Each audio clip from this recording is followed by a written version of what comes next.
Welcome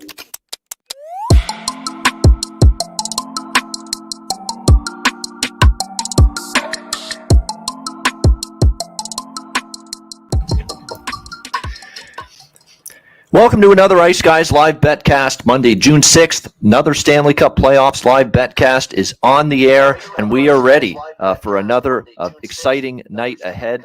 Very much looking forward to it.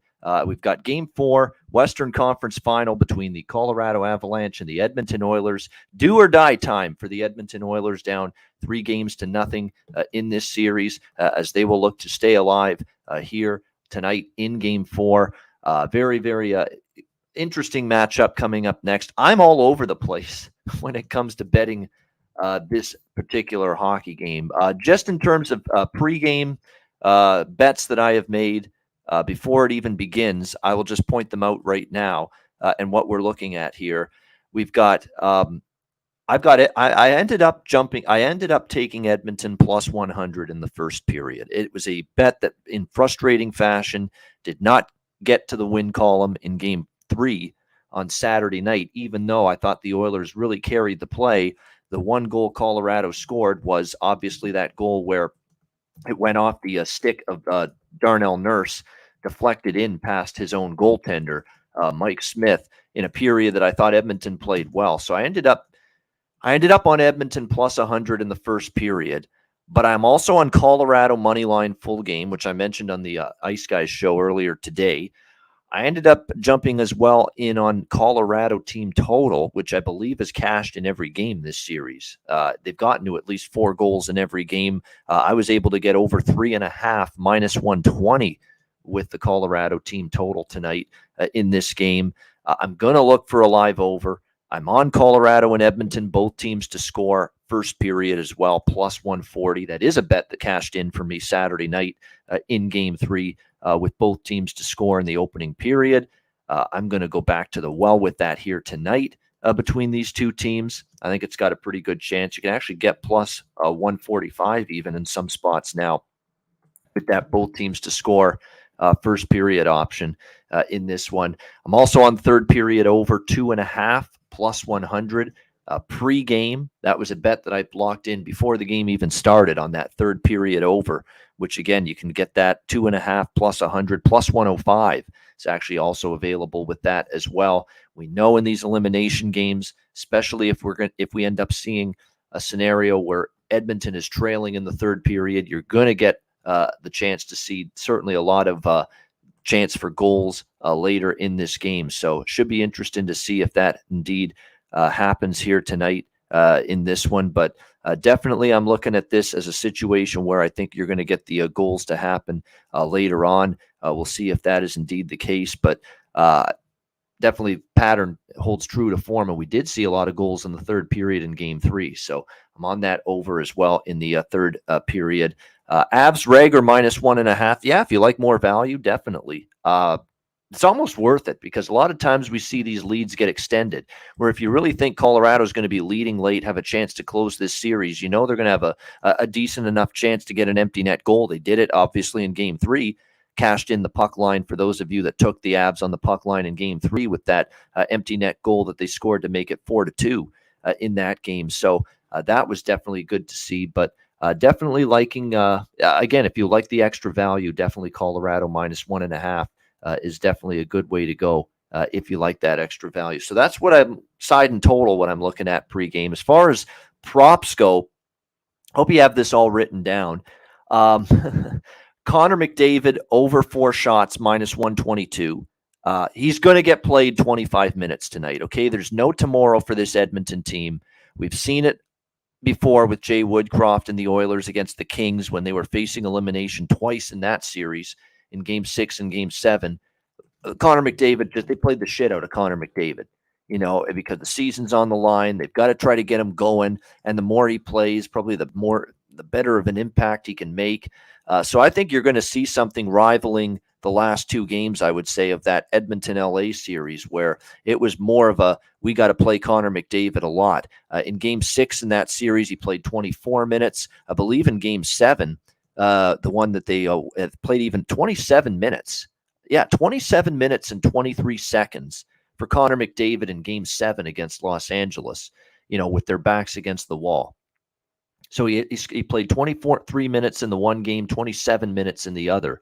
He's going to get a lot of minutes. He's going to play approaching half the game, essentially. And that's the way Jay Woodcroft has operated with Edmonton here in the playoffs. When his team's up against it, Connor McDavid gets the ice time and even more. He gets an insane amount of ice time. So it's almost like, you almost have to, even though it's 4 with his shots on goal prop, you almost have to look at that way, because he's going to be on the ice a lot here for this game tonight. So the overshots for McDavid definitely stands out to me. I'd like the the Draisaitl shots on goal prop more if I knew he was healthier than he is. Like, he's going to get a lot of ice time too, but he's also at the same time not 100% healthy. That's a simple fact. He is definitely not feeling at his absolute best right now for the Edmonton Oilers. So that's why I'm a little bit concerned as far as that goes with in terms of Leon Draisaitl getting over the shots on goal. I did bet it over 3.5 with him, but smaller. Other shots on goal props, I've got Hyman obviously over shots on goal, and nobody should be all that surprised by that. I have Hyman to score a point once again, Hyman to score a goal once again. For the Edmonton Oilers. That has been just a go-to, the trifecta of player props for me with Zach Hyman throughout these playoffs, and we're going to stay with it here tonight in a Game 4. So we've got that. We've got Devon Taves to get a point at -140. And, of course, the one player prop that I like the most tonight, JT Compher, coming straight out of Compher. We said it on the Ice Guys show today, +300 to score a goal, which I think is just tremendous value. Right there, JT Compher to score a goal at +300 is what you could have gotten in a couple of books with that. And certainly when I look at a couple others here in terms of goal scorer props, Compher to score a goal, Compher to get a point was as high as +130. And when I mentioned it as my best bet on the Ice Guys show today, that was my best bet, JT Compher to get a point at +130. I noticed the price dropped on that, in the hours leading up to this game here tonight. So that's JT Compher to get a point +130. It's down to +120. I'm even seeing lower than that, +115 in some spots. So definitely, I think he's going to thrive. He is on fire at the moment for this Avs team. He has 5 points, 5 goals in the last 4 games in the Stanley Cup playoffs for the Colorado Avalanche. And now he's also going to get second-line center duty for the Avalanche as a result of the absence of Nazem Kadri. So it's his spot that JT Compher is taking now in this Colorado lineup alongside Mikko Rantanen and Arturi Lehkonen for Colorado on that second line. So all the more reason why we should expect JT Compher to look.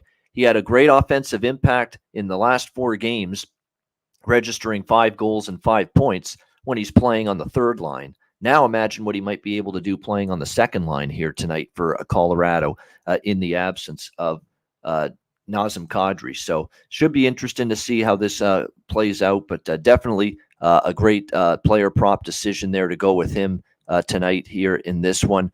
Compher with actually, you know what? That's a good call, Benjamin. It was supposed to be Compher on the second line center spot. I'm looking at the pregame lines now, and definitely. Hold on, let me just confirm, because I remember retweeting here. Yeah, I mean, it looks like he actually might still stay on the third line with Newhook and Obey Kubel here for the Colorado Avalanche. So a little bit of a curveball thrown at us here before the game by Jared Bednar, the head coach of the Avalanche, putting Compher with Newhook and Obey Kubel, keeping him on the third line center and moving Rantanen over to the center spot on the second line with Burakovsky, who's back in the lineup tonight. Burakovsky's back in, and Arturi Lehkonen. Burakovsky goal scorer prop, by the way, I did not mention that. I don't even know if he was posted in some books. I don't know if every book had realized he was going to be back in the lineup tonight. But Burakovsky is back in the lineup, and not only back in the lineup, but will be getting an opportunity on that second line with what we presume to be Mikko Rantanen and Arturi Lehkonen as well on that second line. Top line for Colorado is Landeskog, McKinnon, and Big Val Valerie Nichushkin as it's always been. So that's where we're going here, it looks like, with the line combos. But again, I still like Comfer. I mean, so what? He's on the third line center spot. That's where he's gotten all his points here the last 4 games, is still being on that third line center spot. Actually, you know what? If it's not too late, and it isn't, we're still about a minute away from puck drop. You could get Andrei Burakovsky at plus a great price. Holy mackerel, plus 310. Anytime goal scorer tonight. I just jumped on that. Andrei Burakovsky plus 310. Anytime goal scorer at our sponsor book here, DraftKings. Our partners here with the Ice Guys with THPN. For a guy now that's going to draw in on the second line, you could do a lot worse than that at plus 310 to get a goal tonight for Andrei Burakovsky as he makes his return. All right, we are seconds away from opening puck drop here in this one between the Avs and the Oilers. They are just about to drop the puck here on game 4. We're underway. We have ourselves a hockey game underway. Game 4, Avs and Oilers. Oilers looking to stay alive here as far as their season is concerned, and Colorado looking to complete a 4-game sweep against the Oilers, who, again, Kadri out for Colorado, but still, I think greater depletion, if you will, for the Edmonton Oilers, considering Kane's been suspended. Kyler Yamamoto is once again an absence tonight for the Oilers. Not really all that surprising. I don't think anybody expected him to be back tonight. I sure didn't. So Yamamoto will once again be out tonight for the Oilers. So we are underway, first minute, and a pretty tame start just in the first minute in terms of pace, considering what we've seen previously in this series. Alex B. Smith is with me. Alex, how are you? Doing good. Just looking forward to this game. I think this is going to be the closeout for Colorado here. I know I dropped off at the end of the day show earlier. For those who missed that, I'm on the third period over 2.5 plus 100, and Avalanche, I laid it $1.20 yesterday with that. So those are my 2 plays as of right now. All right, there we go. The over 2.5 plus was right on even money, plus 105. Yeah.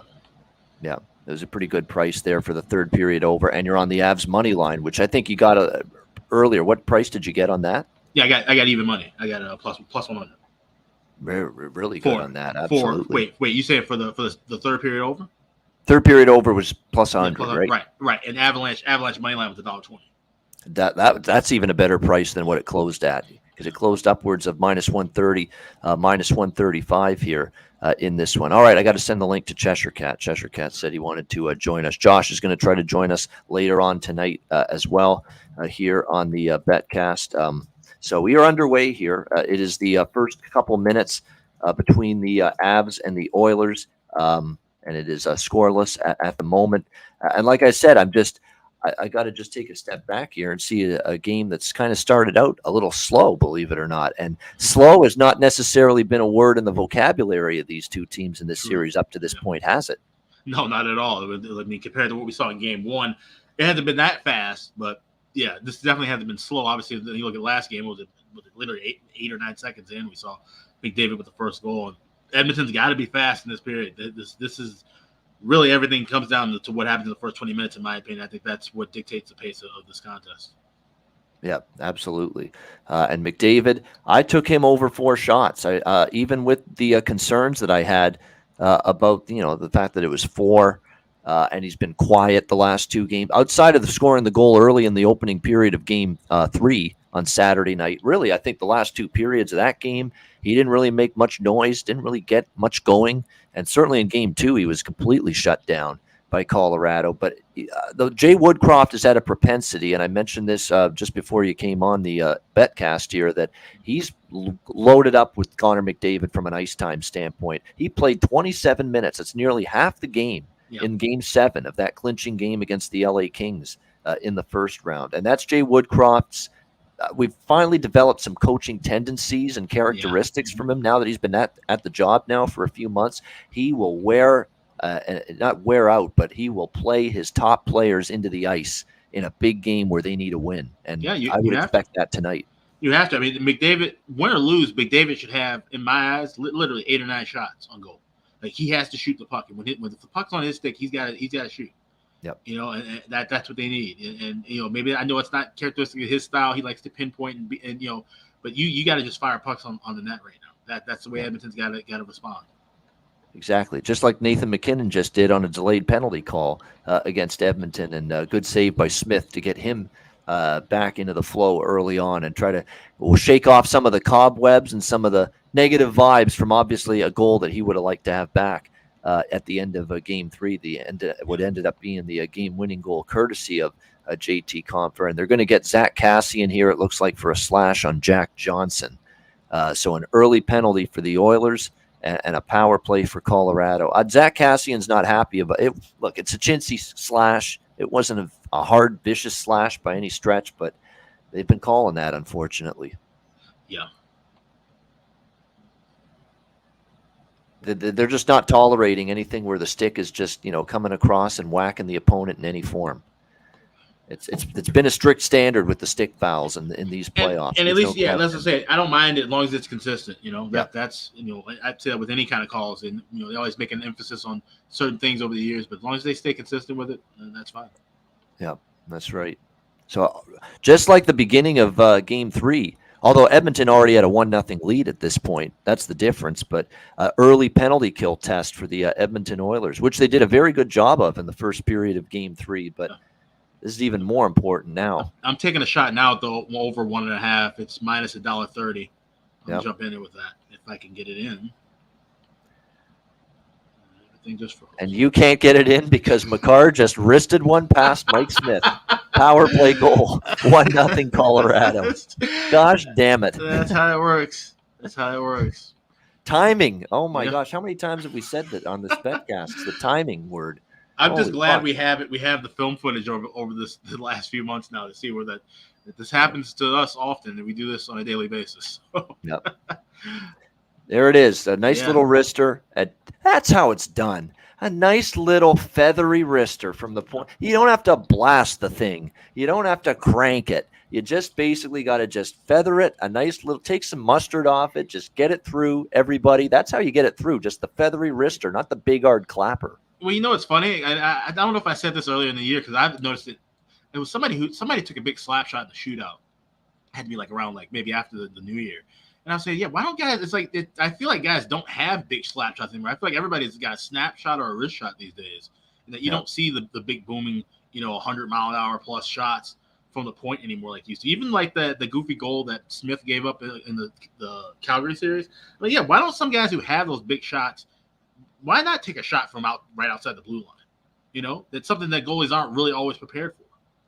Yeah, exactly. And again, when you and the thing, it fools the goalie, and because it gets through. That's how it gets through the shot blockers, the defense, and the forwards trying to block the shot. It's elevated. It's not something that's coming right at you. It's up in the air. And defensemen, the real good defensemen have learned to do that. Right. Yeah, and obviously we know that's Cale Makar. He knows to do things because he's smart. And you said it the other night about that offside goal. You're part of and you said it on the betcast. You thought that was calculated by Makar, that he actually had the IQ to do it the way he did. Like I said, I tweeted the zoomed in video of it, and it looked like you could see him pull his stick back just enough, and then tap once he realized the guy was tagging up at the blue line. So, like I said, that's incredible awareness if that was the case. Especially at a high rate of speed, which is just unbelievable if he pulled that off. He actually thought in his mind, you know what, I've got to make this onside because if I carry this over now, it's offside. Yeah. If he actually had that split-second decision-making process in his mind at that moment, that's unreal. Yeah, that says a lot about his skill and talent. Yeah. Yeah, this is a different-sounding Edmonton crowd tonight. They were raucous at the beginning of Game 3, and even tonight they weren't the same at the beginning. It's almost like, not since the inevitable, but they're concerned a little bit. And that's the thing. As someone who's been to a Game 4 in enemy territory, 2015 with the Hawks and Wild, and the Hawks dominated that, and that crowd was out of it by the second period. Wild came back late in that game and got hyped up and had a shot with maybe a minute left in regulation. But that's the key. In any clinching series on the road, you're playing the crowd too. And if you take the crowd out first, then you can take the team out right after that. So. Exactly, and there's nothing better for Colorado to do in that regard than what they just did, connect with that early power play chance that they just had. So it's a 1-0 Avs with that power play goal. By the way, McDavid was absolutely robbed a few minutes ago by Pavel Francouz, and absolutely outstanding. That's what we want from him. That was a great rush. Took it to the net, got the shot away, but Francouz up to the task. And I think we've been saying that a lot, Alex, since he entered this series for an injured Darcy Kemper. Pavel Francouz up to the task. I never thought he'd be this good. He has been very, very good. I mean, he had some flashes of brilliance so far. The question mark with him over the years was his health. He couldn't stay healthy. He was coming off of that hip surgery and different things. But when he's in good form, he can be one of the better goalies. And he's stepped up to the task right now. When you look back over the years, especially we talk about in the regular season having a 1A, 1B system. Some of those teams over the years that have won Stanley Cups, they've needed two goalies. Think about Pittsburgh with Murray and Fleury. You go back to Scott Darling and Crawford when they won a cup together. Having that secondary goalie that could step in at those moments, and we saw Francouz do it in the first round when Kemper had that eye injury initially, and then of course had to come in because of the symptoms again in this series. Even with Kemper now being the backup, having that 1-2 punch right now, it's a really good thing for the Avalanche.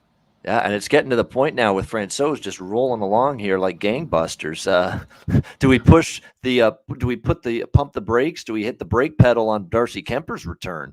Because he's going to be back. He's going to be ready to play at some point. But are you going to be at the point where if this just brilliance in goal keeps up from Francouz, how do you make a change at that point? Yeah, it's a tough spot for Bednar to be in from that. That regard. No, I think because I honestly think that it might be more of a, just kind of a moral thing with Kemper dressing. And obviously you still risk something if Francouz were to get hurt in this game. But I think if they win here and with the break, they'll, kind of sit down and maybe look at things. But I wouldn't be shocked if Francouz has it from here on out. You just don't want to mess with that momentum right now. And if Kemper, like they said, they were worried about the eye, but they're also worried about possible concussion-related symptoms. So, only play him if you really truly have to. I think Francouz is your guy moving forward. I would agree. I think at this point, it's Justus Onanen, by the way, occupancy. That's your answer. Right. Yeah. Who's backing up Francouz tonight? Who had a great? He had a great AHL run, and when he got called up, middle of the year and had some incredible numbers with the Colorado Eagles and the AHL affiliate. They got knocked out in the last round by Stockton, so that's why he's up and available. So it's really not a bad situation for a third string goal. He's one of the better third string options most teams have left out of the 4 teams.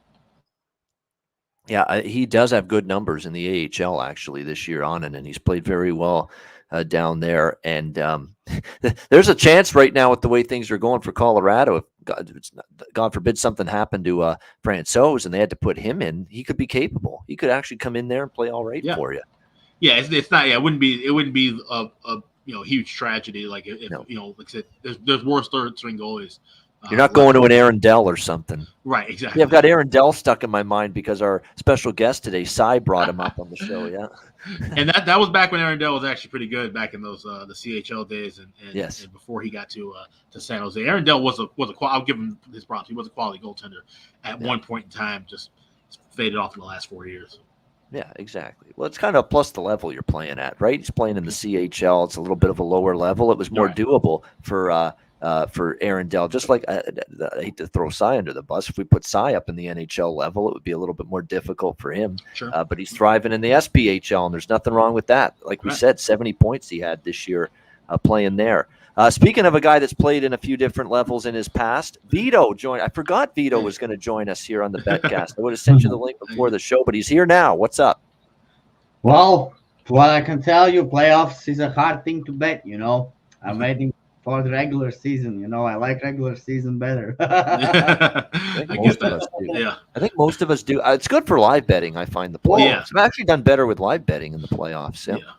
But yeah. As far as pregame bets, though, I'd much rather prefer the regular season. Yeah. Well, but yesterday was the first day, which was pretty okay. It was a winner on the Tampa, and it was winner on Golden State. So. Oh, nice. There you go. Yep. But yeah, just now a post for McKinnon, I think, almost 2-0 lead. So Draisaitl looks again hurt, so nothing has changed. No. I just think why they giving him to play? Maybe give some rookie. Maybe he will be more engaged. Maybe it will be have a fire in his eyes. It's still playoff. You never know. You can put Draisaitl for power play only. Well, that's just my view. Maybe. Yeah, he looks like he's laboring. He is absolutely. Certainly, I saw. That's when it really hit me, big time. The other game Saturday night, just watching him, that was not even close to 100% Leon Draisaitl, nor has it been close to 100% Darnell Nurse. There's no doubt those two guys are, and it'll be announced if they get bounced tonight or whenever. It'll be announced by Jay Woodcroft and the staff that they had something serious going on, both of them. Yeah. Puljujärvi, man. This guy can't put a puck in the ocean right now, guys. Puljujärvi. He's just missed another golden opportunity. Snake bit. So who you are on tonight? I got Colorado minus $1.20, and I got the third period over 2.5 at even money. Yes, I also think this will be a sweep. Well, It's already 1-0. Yeah, exactly. I approached this weird. The only I've got a bunch of Colorado bets, but the one Edmonton bet was first period. I took them plus 100. But other than that, I've got Avs money line. I've got full game. I've got Avs over team total 3.5 minus 120, and I've got this both teams to score in the first period at plus 140. Oh. Well, now we need Edmonton to help us out with that. Yeah. Well, the scary thing about having the third period over is that if Colorado somehow makes this a rout, we definitely may not get to see 3 goals in the third. So that's the one thing you worry about with the elimination games. What much we talk about the third period over in eliminations, you start talking about 2.5 and 2, you get a little worrisome if there's a blowout, it's kind of situation as opposed to a closer situation. Look at the chat just light up here like a Christmas tree in June when Vito entered the betcast. Look at Vito. Everybody in the chat. Everybody loves Vito. Never mind Raymond. Everybody loves Vito on our Ice Guys family. But it's great. I mean, it's 3:30 a.m. You're right where he is right now. Power play for Oilers. Yeah, now's the chance. They got to convert on this. I don't know if they do, but this is a must. I think it's a must score power play for them. Hey, there were times when the power play for Edmonton carried their fucking asses to victory. It's got to produce right now. Yep. All first half of the season. Yeah, exactly. So it's got to come through for them. We know it's good enough. We know there's the talent is there to really put it together and make it happen on the power play. Now is they need it. What are you saving it for? Now is when you need it. You have no tomorrow if you lose tonight. That's true. No, so I'm going to stand pat. Like I say, because I've made so many first period bets, I'm just basically standing pat with everything right now. Yeah, nothing for me right now. I tried to get the first period over and missed it by about half a second. So, it's kind of standing pat for not as well. Well, I think this game, maybe if it stays like 1-0, I think this game, like if they will offer over 5.5, I think would be a great look. Yeah. I remember Andrew mentioned that today. He's looking at a live over thing. Yeah, and even if you think like Colorado will lead 4-0, I still think they will pull the goalie. I don't know. It could happen. It might happen. I've seen coaches do it even at 4 goals, and Jared might be one of those coaches that does it. He might. Yeah, or actually not Jared. Jay Woodcroft. Yeah, I could see that. I mean, yeah, definitely with a 3-goal lead or better, then you definitely will see a goalie pull. 4 might be stretching it depending on circumstances.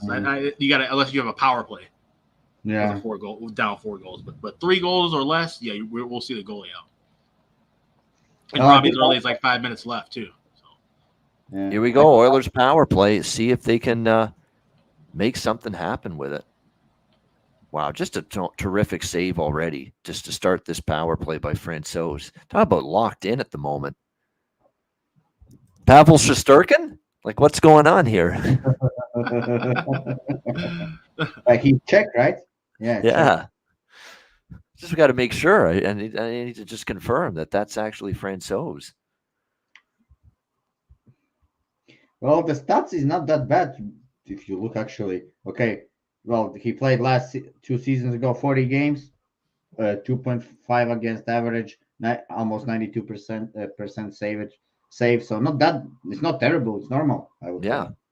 that And then isn't he, bad. This is definitely even better than that, though, in this series so far from Francouz. He's just been square to the shot. He's seeing the pucks. You know what I like? He's looking around the traffic. He's got his head moving around the big, tall trees in front of him. That's good goaltending when you're doing that. he's dialed in. How you say? He is. He's got the confidence. They're running with him. He's now played a few games in a row now, so he doesn't feel, the rust is off out of the system, if there was any to begin with, which to me there wasn't, because he really played well from the second he came into the series in game one. But also for him, like he knows that they are being favorites to win Stanley Cup all the time. So if he goes in, if he plays well, he knows that he will get a shot. I think Yep. Play Stanley Cup Finals. It's also a big thing. It was a great first minute to this power play for Edmonton. Tons of chances, easily could have scored, but second part of this power play, not the same.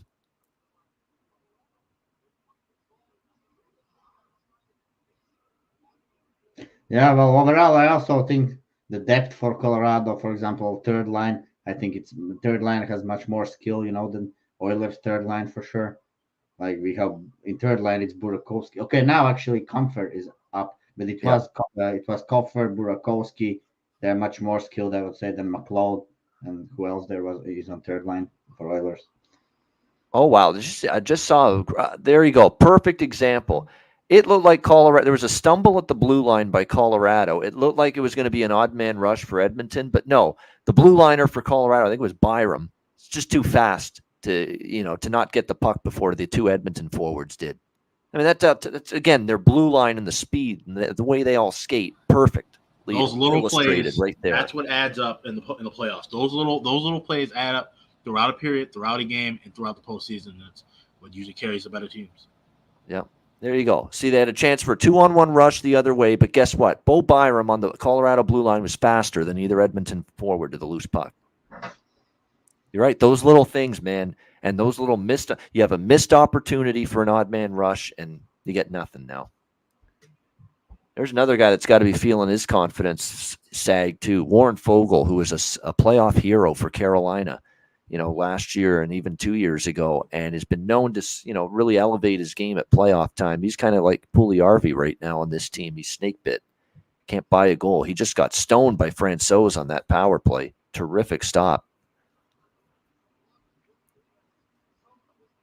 Francouz hot. That's putting it mildly. Yeah. Yeah, feeling it. Well, that's great. That's a great backup you have there. No doubt. Try to keep this battery of goaltending together if you can. If you're Colorado, that's for sure. All right, so now we're back at even strength. Obviously, now the penalty for Colorado is over. Edmonton power play. They did have chances early on, but again, they've got to convert. Chances aren't good enough now. You got to find a way to put one past them. You just do. I mean, you have no wiggle room and margin for error. You're out if you lose this game. You're already down 1-0 in the game as of right now. That power play's just got to find a way, and they were denied once again.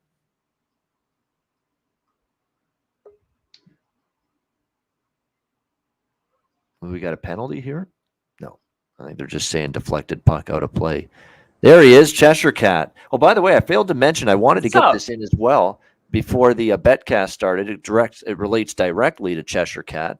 Dylan Holloway, who's getting a look tonight for the Edmonton Oilers. Yeah. He mentioned this to me, Cheshire Cat, that I could bet him plus 500 it was to score a goal tonight at FanDuel. And all day he's listed on the fourth line tonight for the Edmonton Oilers. And then we find out right before the game, well, actually, they're going to start him on the second line tonight to start the game with Ryan Nugent-Hopkins and Zach Hyman. Man, did that change things regarding that little flyer you took there, Cheshire Cat? Yeah, man. Just went for it. I was like, whatever. I don't know. I don't even know what he looks like yet. I don't think I've seen him out there yet, but hopefully he gets a goal. That would be cool. It happens sometimes. You see a guy with his first playoff game, or just get thrown right into the fire, not really planning the play, and sometimes making an impact. So that's yeah, a great that's price to definitely grab. one of the things I noticed is like some of these young dudes are really good, Well, they especially have when the they come fire, in you for their know. first game. Yep. Huh? They are motivated, you know. The Yeah. first game, they all when they start to play for 1 month longer, then you'll Right. see the Yeah, difference. he didn't have to work his ass off the whole season to get to this point. Right. You know, But so yeah, he's but just like, he's yeah, all a right, first round bring me pick. in. I mean, I'll he was do it. a first round pick in the 2020 draft. So he's definitely got it. You know, Wisconsin going to be Badger. part of the future. That's right. Yeah. Is he good? He's He pretty must solid. be, Yeah, obviously. I watched him. He's Yeah, a I watched a few first-round of his games with pick. Wisconsin. He's pretty solid. Cool. Two-way Hopefully, player. Cool. That's what It'll they be cool say. to see him. Yep. I mean, he's going against the Avs, so you might not look very good, but we'll see. No. He's got that little kid Mitch Marner face thing. Yeah. So he doesn't look intimidating when you're playing against him, but he's a good player. Tenacious Yeah, on the puck, good forechecker. They say he plays both ends of the ice. Mhm. He's got some offensive pop to him. Known more as a playmaker than a finisher, but that's also maybe why he's plus 500. I mean, that you look at his numbers down in Bakersfield with the Condors, he has only 8 goals, but he has 22 points, 14 assists. So he's been a good setup guy there. Yeah, Rye got a good call. We got plus money again now with the over 1.5. 5 minutes left. I'll take a shot with that. I could see something happening in this last 5 minutes. Last game, I will happened the same thing. Yeah. Yep. So plus. I don't mind that. Yeah, I'll take a shot with that. Good plus price. Yeah. Do you guys? I don't know. The first time I saw Puljujärvi on the ice, not tonight. This is like a year and a half ago. You know, the way he wears his helmet is just. He kind of looks like he's not mentally, you know. Not mentally stable? Is that where you're I going? don't know. Mentally cool, you know. I don't know how to say this. Helmet is So I shouldn't say it. It's but up I on his thought head. It looks like it's just sitting on his head rather Yeah, than totally. buckled tight Yeah. down. Yeah. I That's know a what you mean. hockey looks like- flag, you know. It looks like he's mentally challenged, I guess is what I was trying to say. And Are I you shouldn't saying say he's that. wearing the what they call the special helmet? the special Yeah. helmet? Yes, Yeah. that's what it looks like. Hey, people thought Mike Foligno wore a special helmet back then. Sorry, That old guys. Jofa Oh helmet. yeah, right. Yeah. Yeah, his have like the liner in it or something really weird with it. Yeah. Those That like visors on the front. shaped helmet. Yeah. I like those visors on the front though. That's kind of smart. That's what I would wear if I had to wear one. But Puljujärvi just like sits like on top of his head. It does. kind of, I like a know what you hat. mean And now. Yeah. it's funny because I mean, up until maybe 15 years ago, you saw guys wearing a lot of different like manufactured helmets. I feel like now, I don't know if with head safety rules or whatever, but now it seems like everybody kind of wears almost the same helmet. But back in the day, like I said, you had the old Jofas and different things and stuff, and I think the league kind of cracked down on that because of for the safety stuff. There's like shit flying around. There's like a fly that got in my apartment. So if I'm swatting around, that's I'm trying to kill that. Thanks for noticing, Dave. Thanks for noticing. I was trying to be, politically cool about Yeah. shit, diplomatic and stuff. There's a lot of these brands gone actually. Like you said, Joffa. I think there was Easton. For goalies, there was Vaughan or something like that. And all those stuff. I know the league outlawed the old birdcage mask once Hasek retired. I think he was like grandfathered in, but that's when all of those went away. Mm-hmm. I thought they were pretty cool. Yeah. If you know the goalies, there was Latvian goalie Arturs Irbe. He played. The giant, and he wore one set of pads all year, and so they just get blacked out completely. Oh. That kid that looks like a clown. Did you see that fan? That looked like a clown. His face was so sad. All right, we have a power play for Oilers, so it's about to go down, hopefully.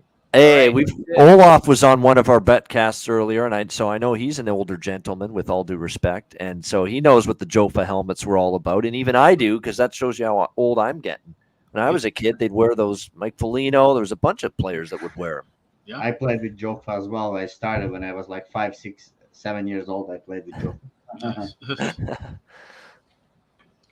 Now it's all about Bauer. I would say, I guess CCM, Nike, Bauer. Yep. Those are the two. Another power play chance here for Edmonton. Another chance for them here. We'll see if they can do something with it. And it looks like I don't think we have a penalty. I think the mask came off for Francouz, so they blew the play dead. No penalty. I have on my screen.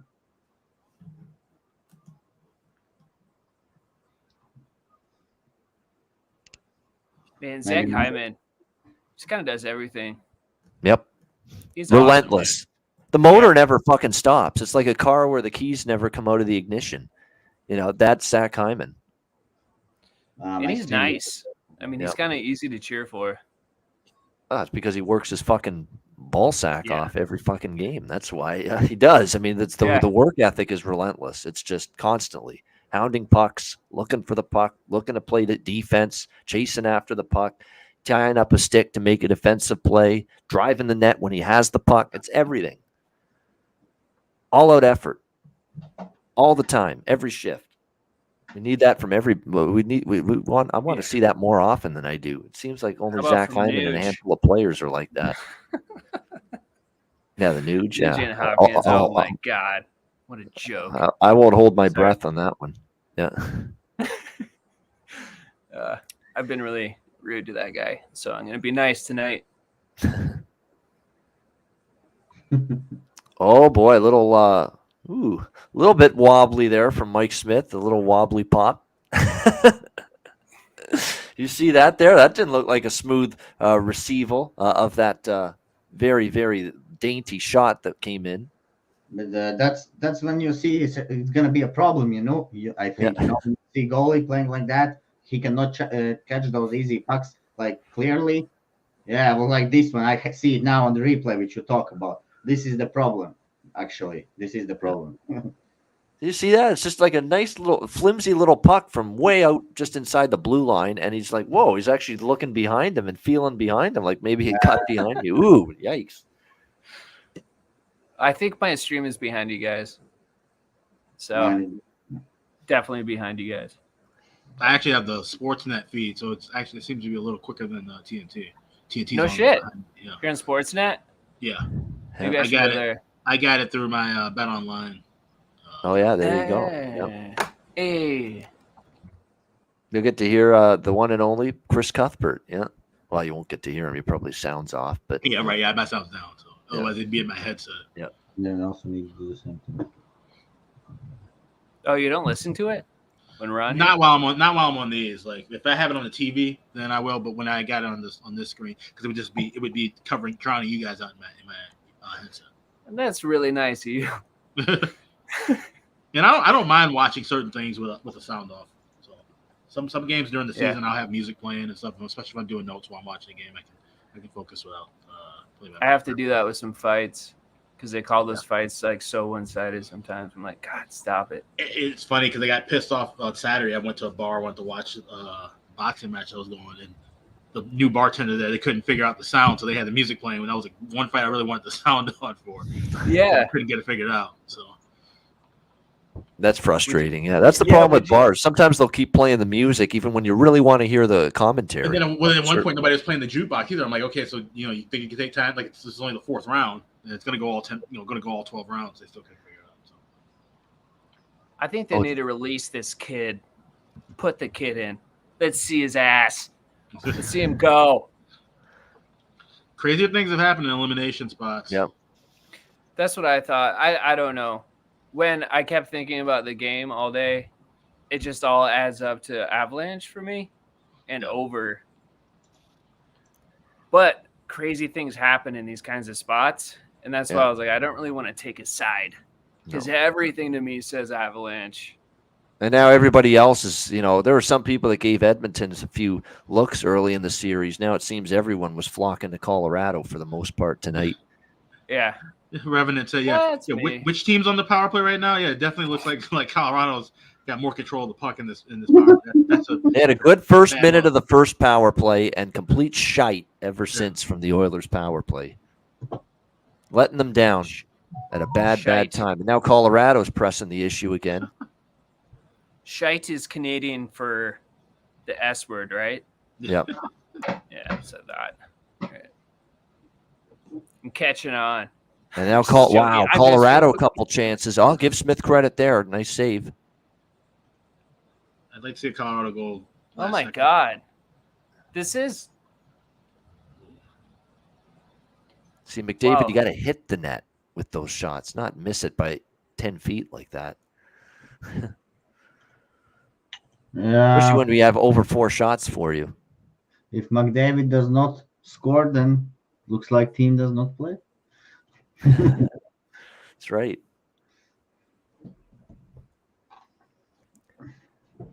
Why the hell do these bots in our YouTube chat only show up during the betcasts? I'm wondering. So yeah, that. they It's a daytime thing? No, they look for live. They look for live streams. They Yeah. just hop on live streams all the time.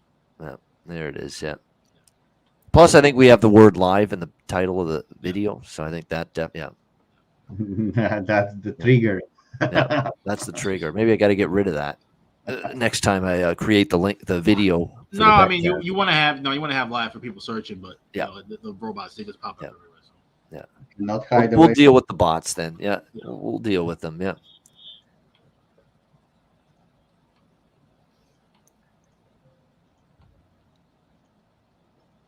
The one thing the Oilers are doing well is winning faceoffs in this period, 13-4 for them in the faceoff circle. So that's good. But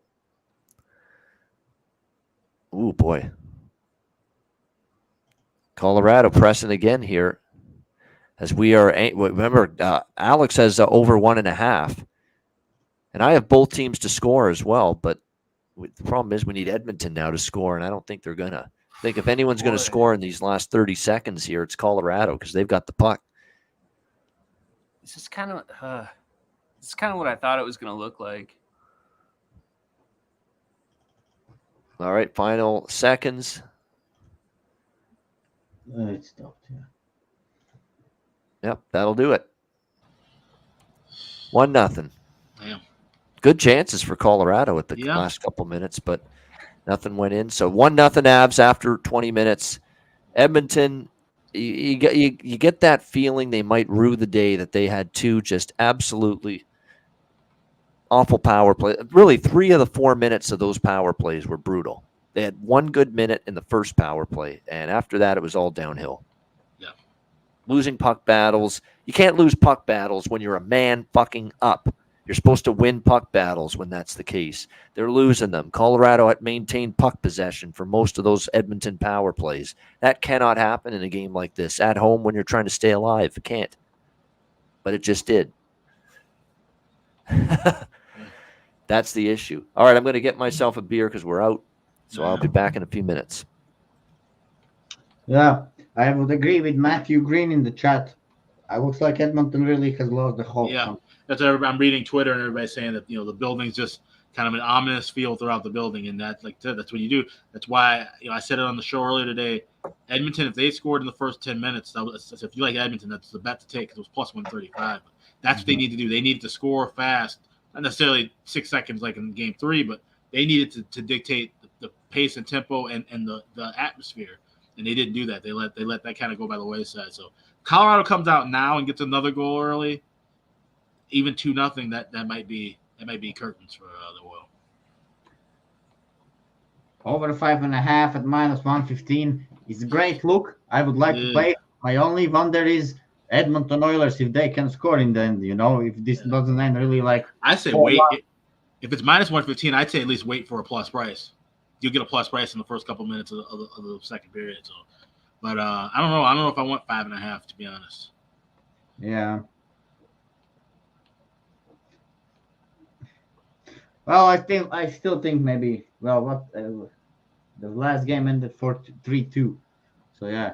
Well, I still think McDavid will come out and do something. But yeah, if you like that 5.5, can wait like 2 minutes maybe and then bet it. Yeah. I'm seeing minus $1.05, so that means literally you get first period you'll go, or first minute I should say of the second period you'll get right to plus money.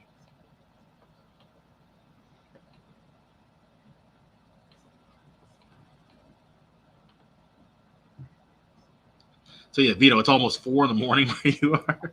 Yeah, but I'm dealing with some. I have a company where which we opened like selling airline tickets for people, flying from United States.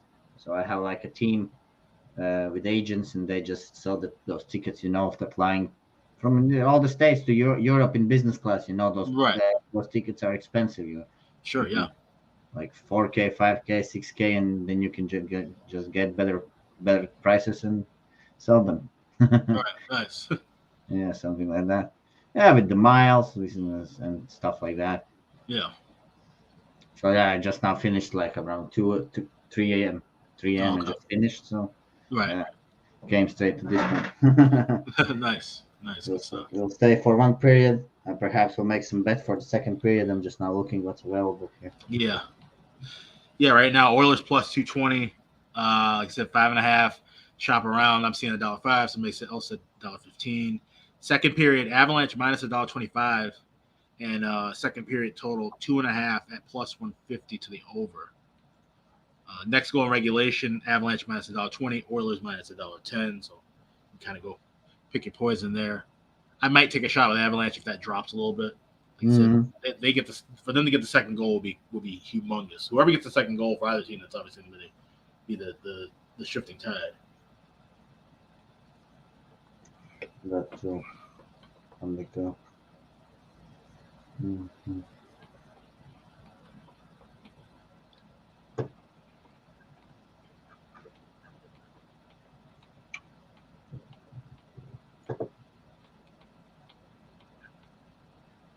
Well, yeah, I think I will see how the second period starts, and I think we will see at least 5 goals in this game. That's for sure. I think. Yeah. So Oilers have to score 1 goal. I mean, that's what I'm saying. Yeah, right. Yeah, you got to rely on Oilers because Colorado could easily jump out to a 3-0 lead early in the second period, and then they just sit on it. So, I agree. They're that kind of team. But yeah, you're gonna need an Oilers goal if you're looking at anything over 5. You're gonna need some Oilers help.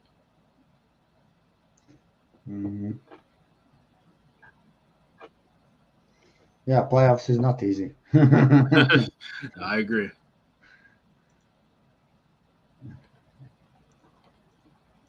All right, we're back. Yeah, I echo those sentiments. I just heard them as I re-entered the room here. That there's a reason why I think the profit loss mark at the end of the regular season for me was, I think 40, 41, 42 units up on the season, and it's like hovering around 36 right now. So yeah, I have given some back here in the playoffs. So yeah, if it wasn't for having 10.5 units in one night, I'd probably be down a fair amount.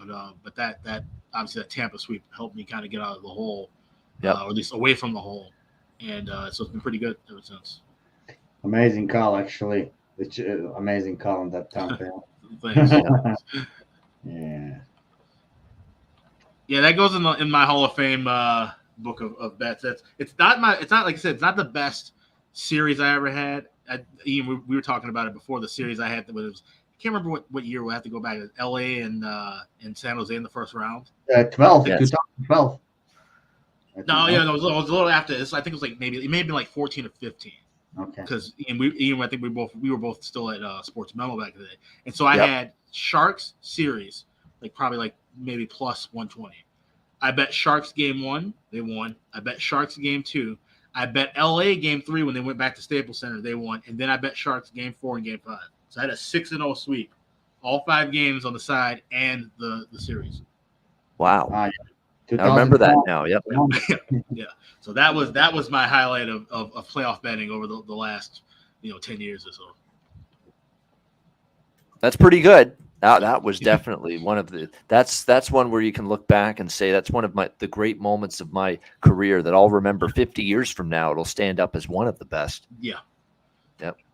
So I don't know that Tampa 4-1 plus 4-0 plus 750 against Florida. It was. Yeah. That's going to be up there too. It was that good. Was impressive. Yeah. Yep. So what's the thoughts on those series? On the other series now? We have the game tomorrow, right?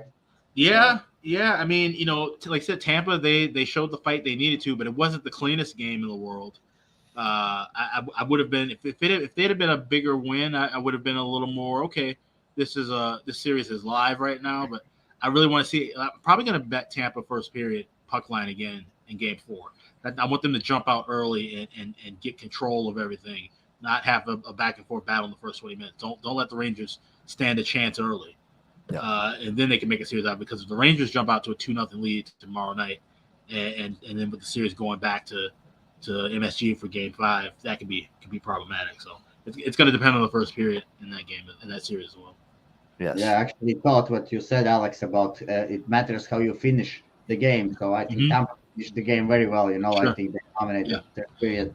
So I'm looking maybe I think they can maybe puck line them tomorrow. Yeah. That momentum from the third, they need to carry that over into the start of Game 1 of Game 4. I like the way you put that, Vito. Yep. So I'm gonna puck line them. Sounds like you're really gonna mess them up. I like it. I'm gonna puck line them. Yeah, he's gonna puck line them. He's gonna fuck them up. Yeah. You get puck lined.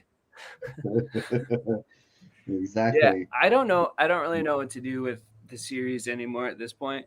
So, towards the end of March, early April, I took 2 futures in the East Conference and 2 in the West Conference. I took the Wild to win the East and the Flames to win the East. And then on the West, I took, Jesus. No, and all the way around. West. I know what you all mean. the way around. Yeah, so I took them for the West, and then I took the Rangers and the Lightning to win the East. Oh, so you're good then. Yeah, I'm good on the East. Yeah. I'm totally good on that series, which I'm happy about. But on this West series, I don't really know. I've been wrong about damn near everything. So I've just kind of given up. I've just been taking little props, like Hyman. Hyman's been a real good go-to for me. Some of these other guys. But as far as that one goes, I don't really have a clue. I like both of the teams a lot. Yeah, that's what going into it. Like I said, that's why I took just the series to go 6 games. I didn't want to deal with the side because I wanted to see how things. I thought this was going to be a more balanced and competitive series. So I was like, okay, I'll just 6 games. Maybe we see we'll see some combination of 2-2, and whoever wins Game 5 wins Game 6. That was the way I looked at it heading into the series. So. Kind of feels like the Rangers are going to beat them. Honestly, that's kind of what it does. I think right now, yeah. They did look at how Tampa played so well and barely won the game. Yeah.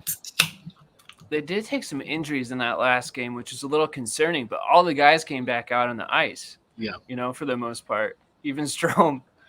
Yeah, unless it's something super severe like Kadri with a broken wrist or something, you're not going to see guys, or concussion stuff. You're not going to see guys hopping out of the in-game too often from here on out. Yeah, I mean, Draisaitl just looks terrible. Honestly, I feel bad for him. He's struggling. Yeah, he is definitely laboring. He is definitely not 100%, and it's a shame. I mean, let's be honest. Yeah. It really. Yeah. No, I don't think a healthy Draisaitl or Nurse tips the scales in Edmonton's favor, but it makes them a lot more able to compete in this series at the very least. Yeah, Nurse is really good. Nurse is really good, and you can't tell he's any good right now because of this. You'd have no idea. Oblique that we think that's what we think it is. It's an oblique strain, a severe oblique strain. That's a tough thing to play through. Yeah, it's a tough thing to just live through, walk around, and doing just regular everyday things. So tough, like the town he's from, though. So I'm not shocked. Yeah. Looks like everybody's hitting home runs in this Astros Mariners game. Do you guys? Yeah, well, Robbie Ray sucks, so stuff? I'm not surprised. I'm just a little pissed off. Javier was not very good at the beginning. Yeah, it's true. Yeah. But yeah, it looks like Altuve, Tucker, and then 2 people just now, McCormick and whoever just hit the home run. There's 4 home runs in this inning, I think, or 3 home runs in this inning. Yeah, it was like 4-1 Seattle in that game, and Houston tied it up. So big change there. Yeah. Not a surprise, Revenant WR in our chat that Braden Point ruled out for Game 4. I mean, I think at this point it's Stanley Cup final. If they get there, you'll maybe see them then, and maybe not even Game 1 of the final. Like maybe it'll be 2 or 3. Yeah, whatever it is, it's significant. So Yeah, I no would make a question bet about that. on the second period, but I have no idea what I would even bet. Honestly, I don't feel confident in anything. So I'm not going to do anything. I'm just going to watch it. Just wait and see. That's There's the name nothing of wrong with this doing game. that. Nothing wrong with that.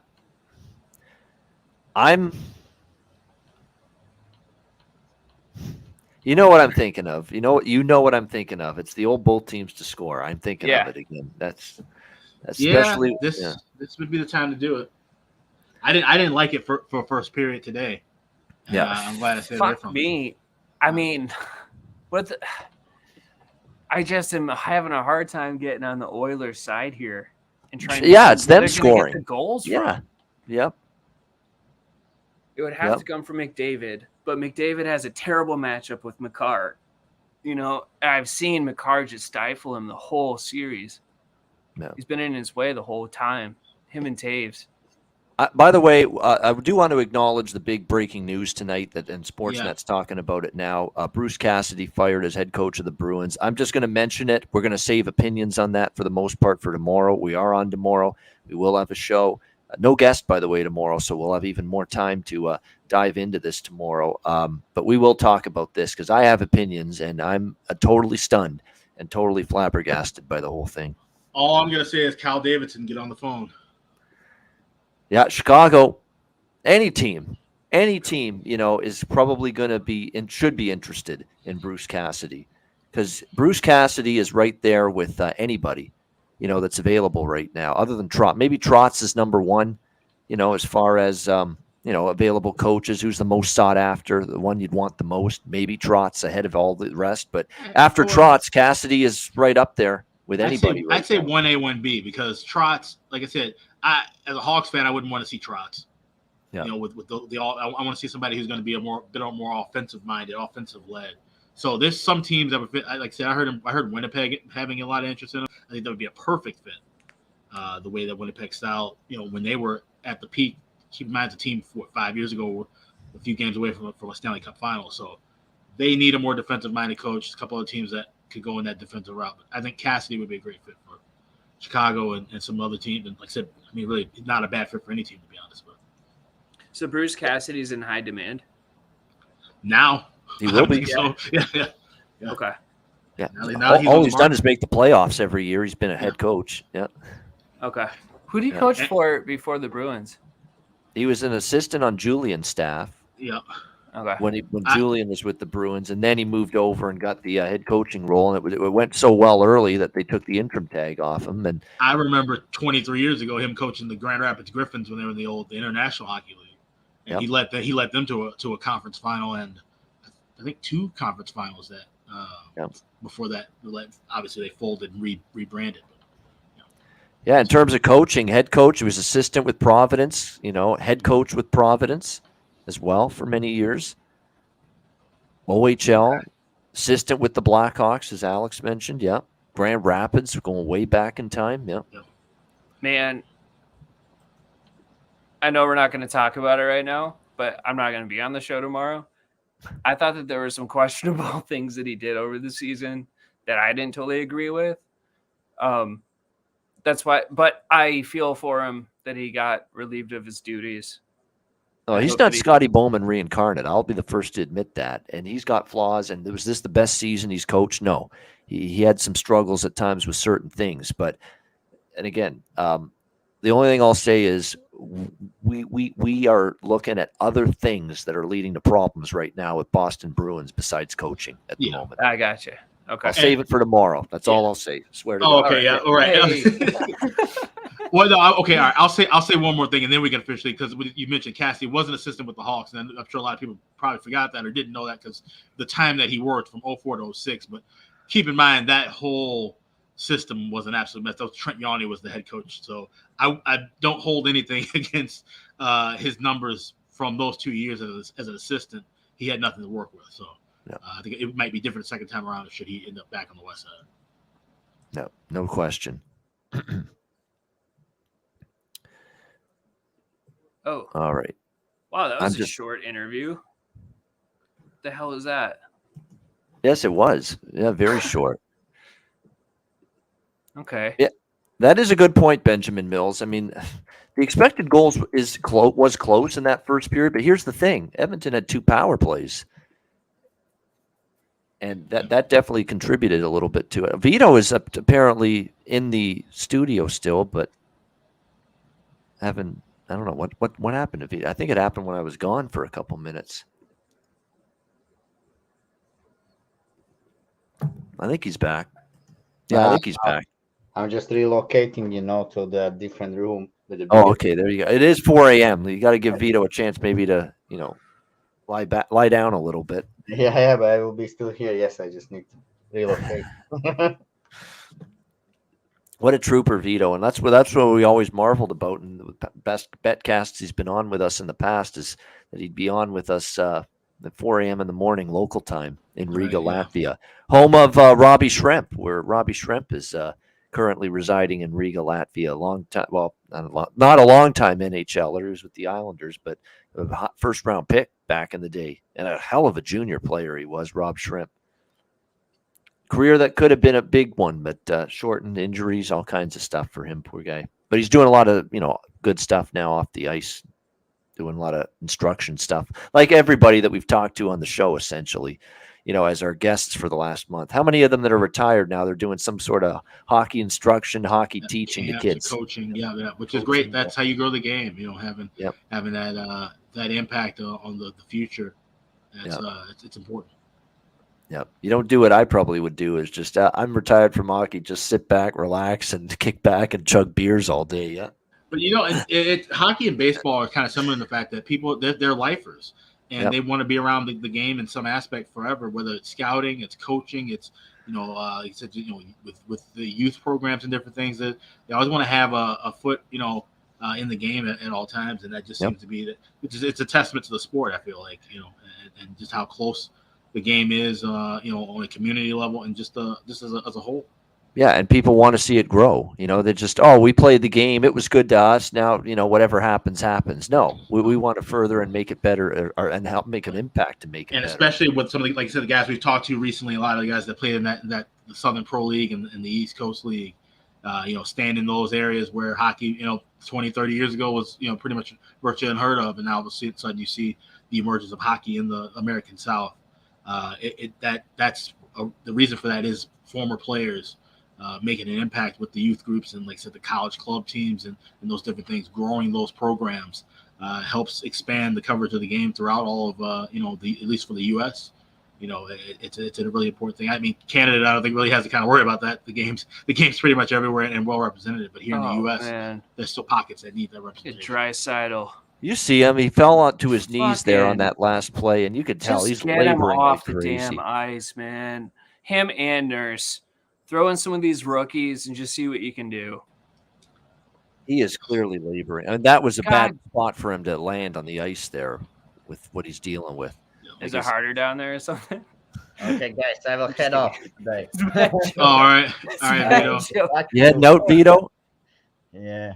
I will just watch you from online. All right, sounds good, Vito. All right. Good. Enjoy the rest of the game. See you. There he is, Vito, checking in with us. Nice to have him check in for a little bit. Like I say, it's 4 a.m. there. Yeah, it's definitely tough sledding for Draisaitl. I mean, you see him; he's a warrior though for trying to play through what he's playing through. He's got like an ankle that's definitely not even close to full mobility, and plus he got slew foot the other night, and that's added some even more pain into his situation. What is that anyway? Slew foot, just like a trip from behind. Trip from behind, where you like kick the leg, the foot or the leg out from under somebody. Yep. Yeah. Oh, okay. Yeah, kick them and take basically from the back of the leg, and then just that kind of trip. Yeah. Because Jay Woodcroft was trying to say that that's what happened to Kadri, was that he got slew foot or whatever, and I was like, dude, that's not what happened. No, that was a fucking that was a check. The cross check by Kane. Yeah, it was like that was a full on cross check to the back. It's totally unnecessary. Well, of course it was. Yeah, shit was absolutely so it was. Yeah.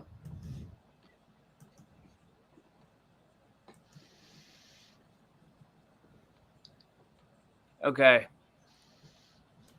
Is it worth it to jump on the Avs TT over? Okay. What, 3.5? Yeah, it's 3.5 at plus money, I guess. Was it plus money earlier? Plus money. Let me see. No, 3.5. No, it was like minus 120, 125 before pregame at 3.5. Okay. I might do it. Yep. Wrong kid died that day. Dewey Cox. You guys know what that is? Can you hear me? Oh yeah. Oh, okay. Yeah. Alex is gone for a sec. I can tell. Okay. So, All yeah, right. but I All hear right. you. Yeah. Yeah, I'm back. I don't know what the hell. I hope I didn't get anybody in trouble. The Bet Online stream is like out now, so Yeah. I noticed that it got really quiet, and I was like, "This is like abbreviated because you guys aren't saying anything." So I'm trying to get to one of my other books so I can get a screen going. Or Yeah. Why did it just stop like that? Is the question. Yeah. Unless, well, Ian, are you watching on Sportsnet? Yeah, like, what the fuck? Yeah. And it's fine. Like there's no. It's like the network didn't go out, right? No, the network's still on. So then, Yep. So For me, you're it is. still Yeah. It's on the IPTV for me. Yeah. Right. Okay. So Now I have TNT on one screen and I have two TVs positioned in front of me, and I got TNT on one and Sportsnet on the other. So it's pretty cool. With it only being one game, I decided I'm going to have both feeds on in front of me. Yeah. Although I do notice one is a little bit ahead of the other. Sportsnet's like 5 seconds ahead of TNT for me. yeah. So that quote, by the way, is from the movie Walk Hard. I'm not just saying that. Yeah, Dewey Cox story. I saw it a long time ago. Yeah. I just rewatched it like about a month and a half ago. Yeah. I forgot how funny it was. So I've been saying that a lot lately. Yeah. You guys have probably seen me do that on Twitter, but I'm like, wrong kid died. Because, his kid, they get in a sword fight and one of them chops the other one in half. Yeah. Okay. So moving on. Anyway, I love explaining jokes. It always makes me feel better about myself, honestly. I'm an idiot. Okay. Yeah, it's still not working, man. It's not working. I tried it on another site too, so I don't know what the hell. Yeah. What that's all about. Maybe they're on to us.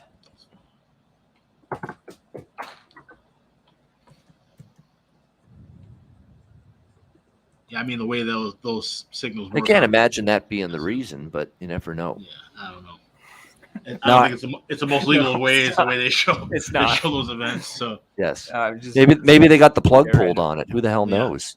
Maybe Bet Online was told, "Hey, how'd you get this live stream of the NHL game? Did you pay us for it?"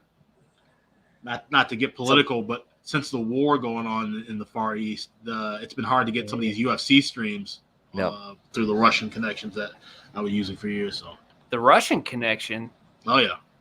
Ooh, say more. Go on. I'm gonna stop right there. No, it was just websites that were clearly they had .ru. Oh, okay. All right. That maybe some dude named Boris or something. Yeah. No, nothing too crazy. No. Yeah, no shots on goal for Edmonton. A great showing here to start the second period with your season on the line. Yep. Take Nurse off the ice, for God's sake. Half the time when Nurse and Draisaitl are on the ice at the same time, they're playing with 5-on-3 almost. Totally. Yep. They just got away with a penalty, though, Colorado. That should have been a trip. What's Nurse's plus minus in this series anyway? Who? Nurse. I think he's been on the ice like every time a goal has been scored, I think. Yeah, I hate I think it's something close to that. I hate saying it, but it's been a rough, especially the last few games for him. I think maybe game one, it was even in that crazy game, that might have been his best game with the 8-6 game. It's been rough for him ever since. I just retweeted something. There's a video. Somebody said the Boston Bruins immediately after the 2019 Stanley Cup final, and it's a stormtrooper. He's going down these stairs, and all of a sudden he just falls and just starts tumbling down rapidly. It's hilarious. Yeah. That's definitely a great analogy of what the Bruins have done over the last three or 4 years. That's a good way to describe the shit show that went down with them tonight. Yeah. Yes.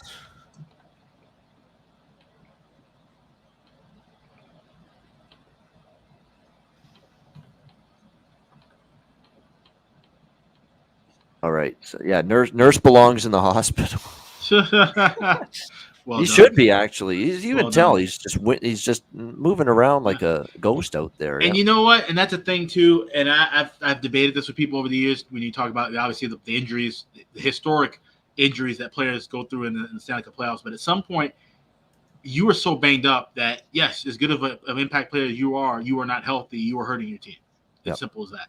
Yep. Some injuries you just cannot try to play through, and maybe that's the case with Nurse. He's banged up to the point where he's better off being out and letting someone healthier take that spot. Yes. Boy, It's not Pugliarvi to the dressing room now. This shit is not inspiring, is it? This is not if you're rooting for Edmonton. You know what? They've basically committed to just we're going to try to hang it around and keep this at 1-0, and just try to tie it and maybe capitalize on a mistake. I mean, they've almost at the you can't even notice Edmonton right now. They're not even trying to attack at the moment. Either that, if they're trying, they're doing a damn fucking terrible, piss poor job of it. They keep doing that. They can go in the second intermission, start booking the travel arrangements. Yeah. Yeah. Avs over 0.5 -130 just to score a goal in this period. Avs, I don't mind that. I don't mind it either. I might even jump on that if it gets a little better price than that. Because you're right, that would be. I don't know if I could.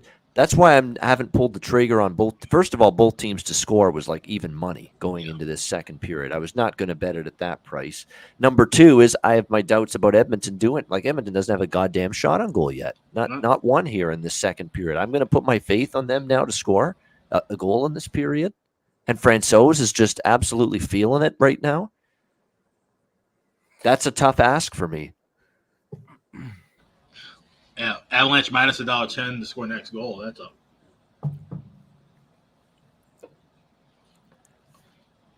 I don't like it. I don't like any of it. I just don't like it. I don't like it. I'm not gonna criticize Draisaitl. I know you're saying take him off the ice, but I commend him for even being out there and trying. Like that's warrior like, yeah. Oh, totally. Yeah. No, be playing through what he's going yeah. through. And he's Nurse a badass too. Yes, they're both badasses for staying out there. I mean, to make the game maybe a little bit more competitive. I'm not trying to.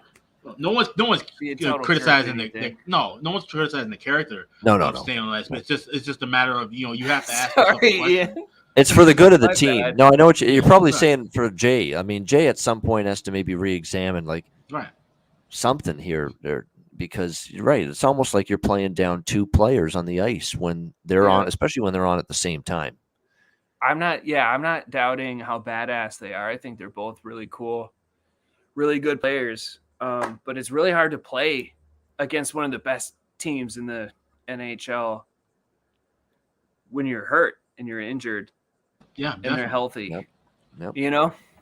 I guess that's just kind of what I was thinking. I do admire it that they're staying out there. Definitely tough as nails to be going through the pain like they are. Well, here's McDavid. Nice move. You've seen those. You've seen UFC fights where, they keep commending the fighter for how tough he is. Oh yeah. But it's clear that they should stop the fight. Yeah, boxing too. Yeah, that happens often. I kind of feel like we're in that zone. Mm-hmm. Like maybe we. Man, look at that! A jolt of energy into the building for the Edmonton Oilers. Zach Hyman, a beautiful pass from the injured Draisaitl. What a pass, though! Oh, sick! Zach Hyman goal. There we go. Zach Hyman point. There we go. Zach Hyman Well, now I'm just gonna shut the fuck up. 1-1. Leave him on the ice. I know a lot of people like that live under. That's why I didn't want to touch that because. Yep. Now all of a sudden, if you got under 5.5, with this being 1-1, this like I said, this might be it's going to be obviously paramount on how Avalanche respond. If they can respond quickly, then 5.5's in trouble. If you're under. And wow, that's the loudest that's not even close. That's the loudest they've been all night. The Edmonton crowd right there with that tying goal, which really they weren't loud at all. Nothing close to the way they sounded in game 3 before that goal. Now we'll see if Edmonton's got a little extra, you know what it's like after a goal. You know, you feel it. You got some adrenaline going through your veins. Man. Hyman, good old trusty. Yep. The trusty one, Hyman. Yep. Is there another goal? Why are No, you but shutting we've off, got a Jason? scrum. No, we got a whistle. Oh. We've got a scrum going on here. It looks like Cassian is hurt, and he's tried to, you know, tackle and wrestle someone. I think, Landeskog, the captain of the Avs, him and Cassian were in a wrestling match, and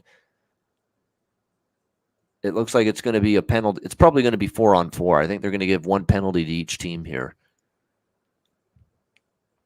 Man, I love Hyman. Yep. He's so badass. He's solid. Yeah. Hell yeah.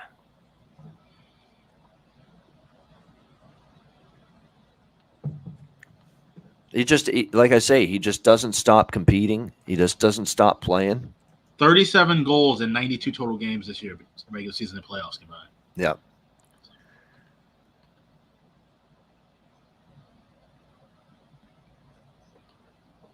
Are we going to get 4-on-4? Let's see. Are they going to even this up? Well, that may not be the case. I'm just trying to lean in and hear it a little bit because I got the sound up just ever so faintly.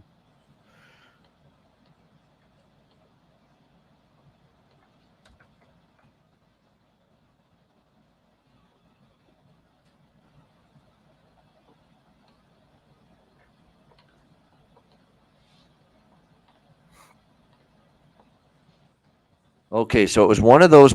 It wasn't like it was a boarding call. It wasn't cross-checking like the Kane incident with Gaudry, but there was a little bit of a board or a push into the boards by Landeskog on Cassian, which is why Cassian. It wasn't much, but it was just like a little nudge, and he just went into the boards. Shit. And that's what they're going to call it, boarding on Landeskog. So 2 minutes. And he got the only penalty after all. So it is going to be an Edmonton power play. Another opportunity for their power play here. This is the biggest point of the game for Edmonton right now. Yep. No question. They've tied it, but come on, the power play's got to You get have to take something lead. done. Yeah. Yep, right here. Another Edmonton hasn't opportunity. led since what? We're talking about what's middle of the second period in game 1. So, Yep. So If wait, is that. Landeskog hurt then? He's in the box right now. But no, he's okay. He didn't get injured or anything. Yeah. All right. Cassian was the one we were really concerned about being injured, but it looks like he's shaking it off. All right, here, too much passing. See, and stationary. Nobody's moving. So no, I was wrong. Yeah, Edmonton has yet to lead in this series. Yeah. Oh no, they've led. They had a 1-0 lead in game 1. I remember. They have led in this series, but it's been a while since their last lead. Oh, here's their chance finally to get another lead.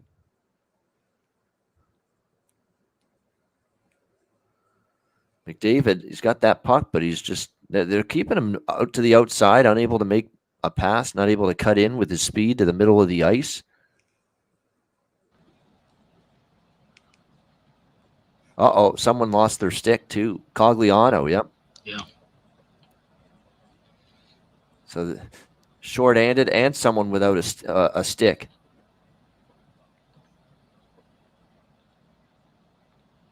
And that's a big clear by Colorado. Now Cogliano's going to probably get off the ice now because that was a long shift, but now that stick isn't an issue.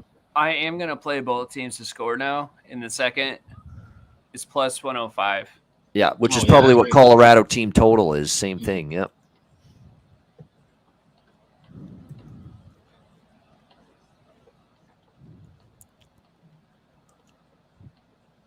Oh, yeah, I'm going to lock that in now. Yep, I'm jumping on that. Plus 120 at Bet365, Colorado to score a goal. Yep. Okay. Second period, plus 120. Yep. I'm in. There we go. This is actually my is it? Yeah, it is my first live bet. Everything else was like pregame for the first period. Yeah. But we have cashed some of those pregame bets. We had the Hyman goal, the Hyman point. Yep. That's good to see. Avs still at minus $1.10 for next goal. I might jump in on that. Yeah. Debating on it. I'm gonna go over 2.5 too, smaller bet. Yep. But I could see this turning into a thing.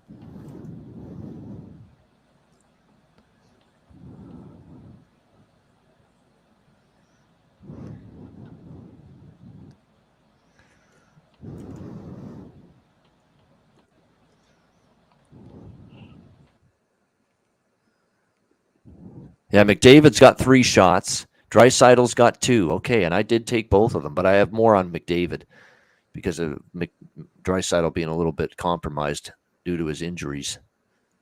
But I still took over 3.5 shots with him because I knew he'd be shooting the puck more. And certainly McDavid, he's up to 3 shots. I've got him over 4. And he's going to play a shit ton in the third period. Big penalty kill, though, for Colorado. I don't know about I still think Colorado's going to win the game, Kenny, but I'm already in on the money line. I think the bet right now, if you like Colorado, is them just potting a goal. They don't even have to win the period just to get to 2. That's what I'm doing. I just jumped in on that. Minus $1.10. Avalanche score next goal. Yeah. Oh, the next goal. Okay, yeah. Yeah. So that there you're seeing the difference with what Alex bet and what we've got here, Cheshire Cat and I. See, we have just Colorado to score a goal in this period, which is plus 120. Mine could carry over into the third. It's just next goal. That's right. Just in case, this ends 1-1 after 2. Yep, you're still alive. Yep. But let's get Colorado to make it 2-1 here in the next 8 minutes, and then everybody's happy. Yeah. That's what we're hoping for. And if you want over 5.5, it's even money right now. That's probably last call for that, because if you see it drops any more, once it gets like 130, then you'll start seeing it 4.5 minus 170. So, yeah, I would say consider that if you haven't put in what I put in, which was the over 2.5 for the third period. Right, exactly. Yeah. Mm-hmm. I'm content with that. I've got enough staked in that. Yeah. So I'm cool. I'm cool too. I'm cool with that. Yeah. Cooler than you are, dude. That's right. We're all cool. Yeah. Coolest kids on the block right here. Right. Yeah. Yeah. So plus 120 I got for Colorado, essentially to score a goal in this period. When's the last time they've gone a period scoreless, especially in this series? Man, I don't think it's happened in a while. I don't think it's happened so far. Let me look and see. Yeah, thanks for correcting me, Ian, on Edmonton had the lead at the very beginning of the series. But yeah, Colorado did not score the first period of game 2, and that's it. So, all right, that would be it. Yep, because that was a scoreless period that night. I remember. Right? Yep.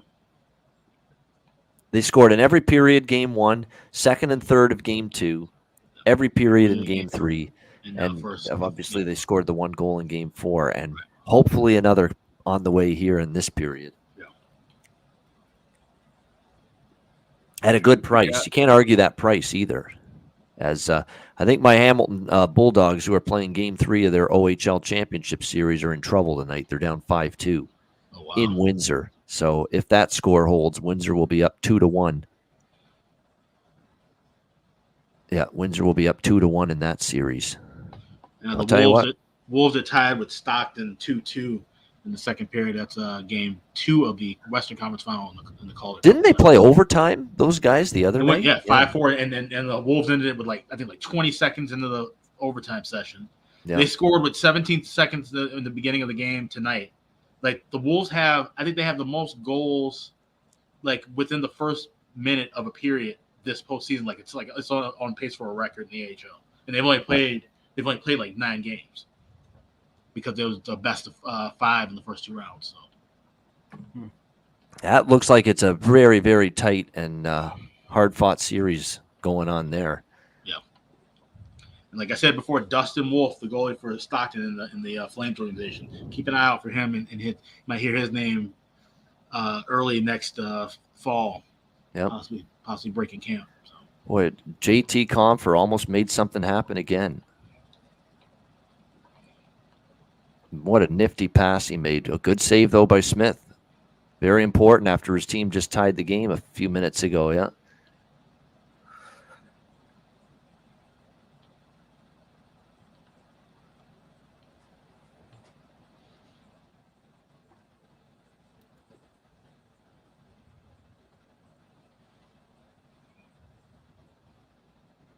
See, Edmonton's content right now. 1-1. One mistake. It's insane. That's insane for them to be content right now.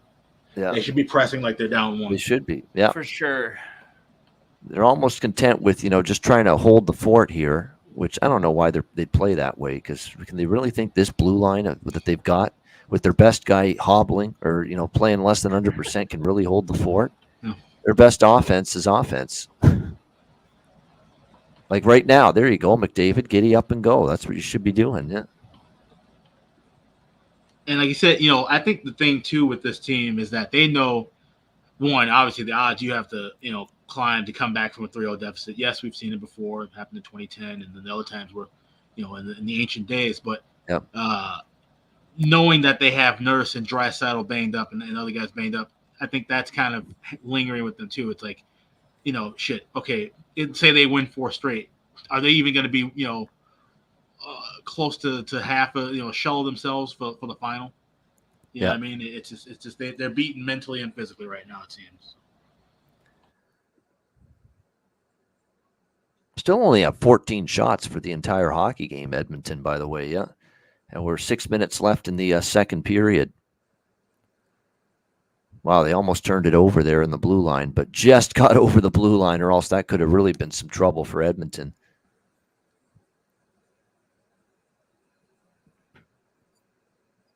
Again, Colorado's like the Tampa of the West. Man, they block a lot of shots too.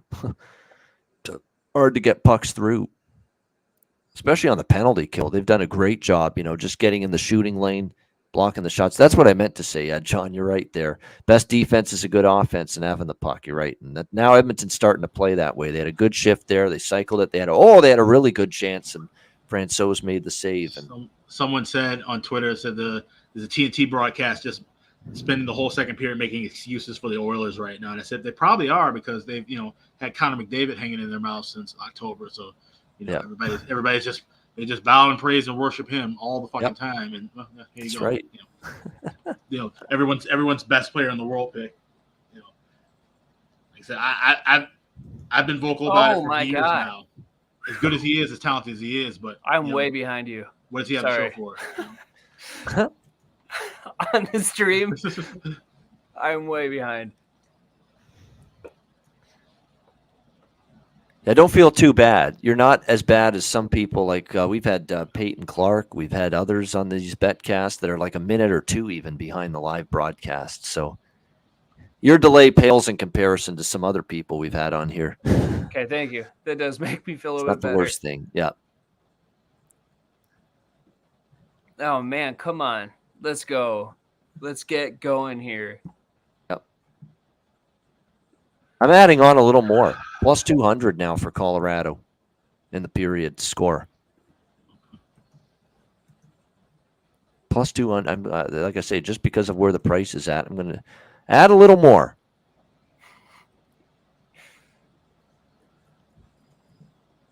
I'm tempted to jump on their Colorado Avalanche over 2.5. It's minus 140. Yeah, that's fuck. I don't know. You can get Avalanche minus 1.5 plus 275. So if you're gonna look that way. Oh yeah, I guess I would do it. Yeah, I would do it. Yeah, which that's not bad. If you like you haven't bet the third period over and you haven't bet Avalanche, that might be the best way to kill 2 birds with 1 stone. Yep. Get 2 birds stoned at once. Yeah. That's gotcha. right. That's the Trailer Park Boys line. Yeah. One of the great lines from that show. Yeah. We can get 2 birds stoned at once. Yeah. Yep. It's a really good one. Yep. I like that. Sorry, I do quotes all the time. It's probably kind of no, I do. I usually do too. We usually tons of movie quotes and TV quotes. Yeah. Conversations. It's kind of how I grew up. It's like one of the things that we did. I don't know if kids still do that. I don't know if they do. Like I said, I didn't. And my mom's a big movie fan, so me and my mom, we have a conversation. We'll drop Ruby references constantly, and if someone was listening to our conversation, like, what the fuck are they talking about?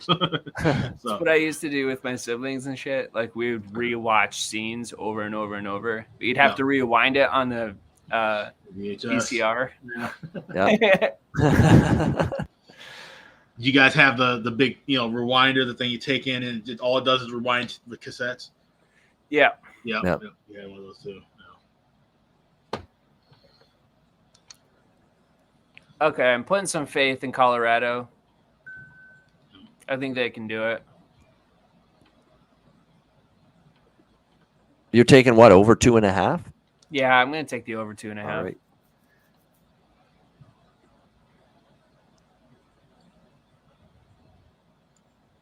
I probably shouldn't. Honestly, I should probably not be betting anything else on this series. Wait, Oh my you're gosh. Draisaitl is, oh my gosh. Oh my goodness. That he took a collision in the corner just now, and he's laboring, man. Oh no. This is bad news for over 3.5 shots. Oh, Jesus Christ. Oh my goodness. Is this, oh my gosh. Now that's the kind of look where is he coming back now? You got to wonder.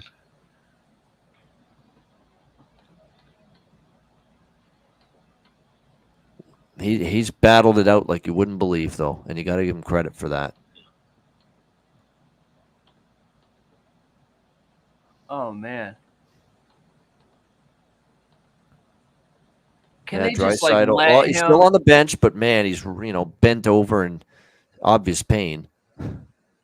Can't they just I don't know. I still want to be able to see him play next year at a high level. Yeah. No, it's a good, clean, solid body check by Darren Helm into the boards. There's nothing wrong with that. It's just that he's already banged up at this point, And there's only so collision. much. There's only so much you can give a guy as far as medication or things. So the shots, whatever they're giving him. Toradol. Yeah. Did you say it's Toradol? So much hyper ice or hydra ice that Matt Carey mentioned when he was on the show that Draisaitl can take. Yeah. Yeah, but Toradol is usually they usually give a Toradol injection to for localized stuff like his ankle probably. I see. And that kicks in pretty quickly. So. Sounds all medical and stuff. Yeah, sorry. I get really technical with the medicine stuff. Get that from my folks, but I've learned from them about what kind of stuff they do between the periods and whatnot. What kind of things they can give them so they can't be loopy. You can't give them like a hydrocodone or something like that because it could be impairment. So you have to do localized kinds of medicine. That one boxing coach gave his Nugent Hopkins off a Colorado turnover. Wow. 2-1 Oilers. Wow. Nugent Hopkins. There goes my abs. You son of a bitch. Yeah. Actually, that's fine because he got us over 1.5. But I need. It's just a bad pass here. Who the hell made that pass? Abs goal. It was just behind him. That was just a bad pass, is what that was. Yeah. A rare Avalanche mistake. We haven't seen too many of those this postseason.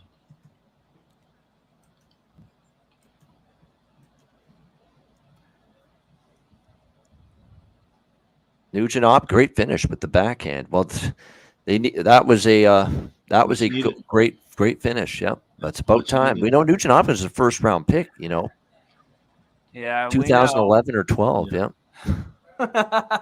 Isn't half of the team first round picks over there? They just hit the post now. Edmonton right after that. Man, they're flying now. Yeah, they are. The Oilers post that in their Twitter feed all the time. First round pick, Nugent Hopkins. Yeah, you guys had 2 goals. They had 3 number 1 picks in 4 years, number 1 overall. Yes. Yeah, of course. Still talking about Skinner's shutout. Wow, Hyman with that post shot. He almost had his second. Sorry. I'm going to shut up. I'll be right back.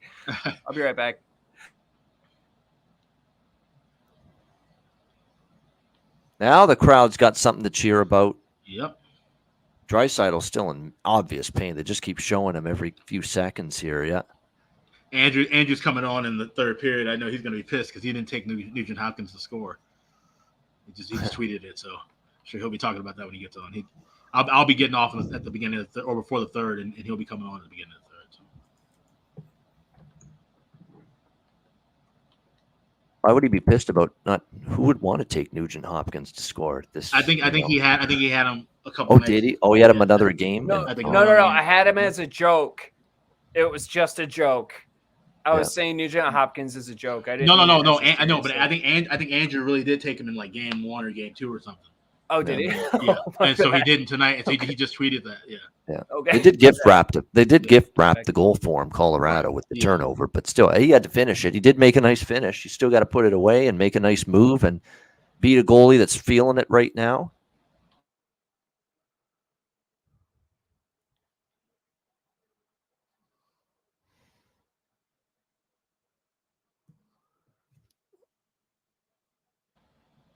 Yeah, where I got to answer your question about hockey players with their mouth guards. Yes, they're fully aware of the dangling. They do that, like I said, it's kind of a nervous tick reaction, or sometimes it's just to help them just breathe a little deeper.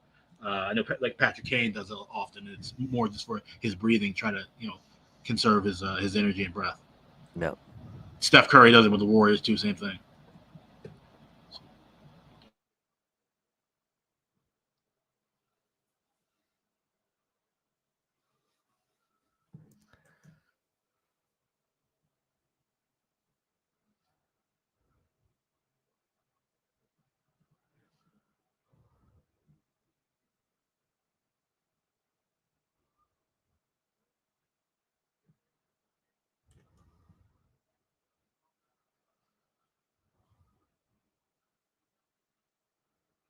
How much time again? I got 1:35. What do you have, Ian? Yeah, we got 1:40 in the period. Yeah. Oh, okay. I'm ahead of you. Okay. Yeah, IPTV is little bit. I know for a fact that I could get, if I had cable, I could get the feed a little ahead of where I am getting it, but it's worth it to get everything and not pay a fraction as much. Yeah, that's for sure. Yeah. I'll take 10 seconds behind or whatever it is. Yeah. Which is still not bad. 10 seconds behind I can live with. If it gets to like 30 seconds to a minute, it's a little too much. Right. Oh, man. All right, Oiler power play. And there he is, Connor McDavid. Bing, off the pipe and in with that shot. Wow. The power play finally delivers, and it's 3-1, Edmonton. Yeah.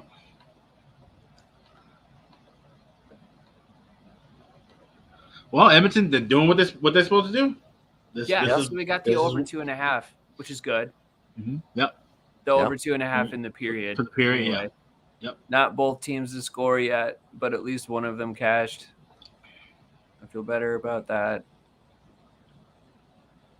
And I like the McDavid. Perfect shot off the post and in. Oh, there he is, Daryl Cates, Frankenstein, as I call him. Yeah. The owner of the Oilers. Yeah. Hey, guys, sometimes I can't tell if I'm being annoying. So if I'm being annoying, No, you good. You're all good, man. Okay. No, it's good. Of course. All right. That's what this betcast's all about. Yeah. Okay, cool. Last thing I want to be is annoying.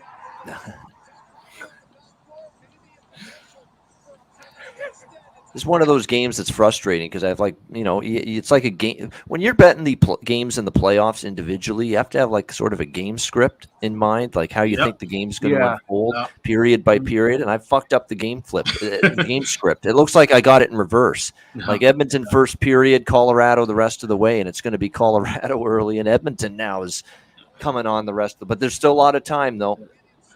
Yeah, it's a great time.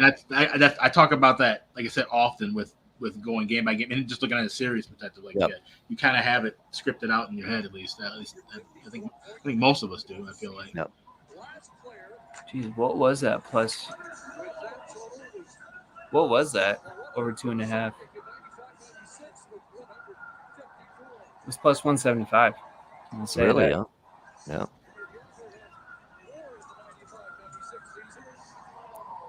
And the crowd to their feet looks like we're going to go to the third period, 3-1. Yep. My game script was to stay far away too. Yeah. And here I am. Listen, and I say it all the time. If you compare me and Ian the way we bet on a season basis, I bet way less. And because most of the time I have to find I always look for reasons not to bet a game. And so usually some of the best bets I make throughout the year is staying away from a game altogether. Yeah. This is what works with me. Hey, man. No, it's not dead. It's not dead, HD. You just give it some time. We got. But there's still a whole third period left. got a whole That's period the thing. left. Yep. Lots It's not And over yet for choke Edmonton. this away. They got to close now. I Yep. trust Edmonton to blow a 2-goal lead before I trust Colorado to blow a 2-goal lead at any point in the series. Yep. I trust both of them to blow 2 Yeah, goals. time for a John Massey draw shot at plus, a pretty damn good price right Oh, now with like that. plus 1,200 or something. Yeah.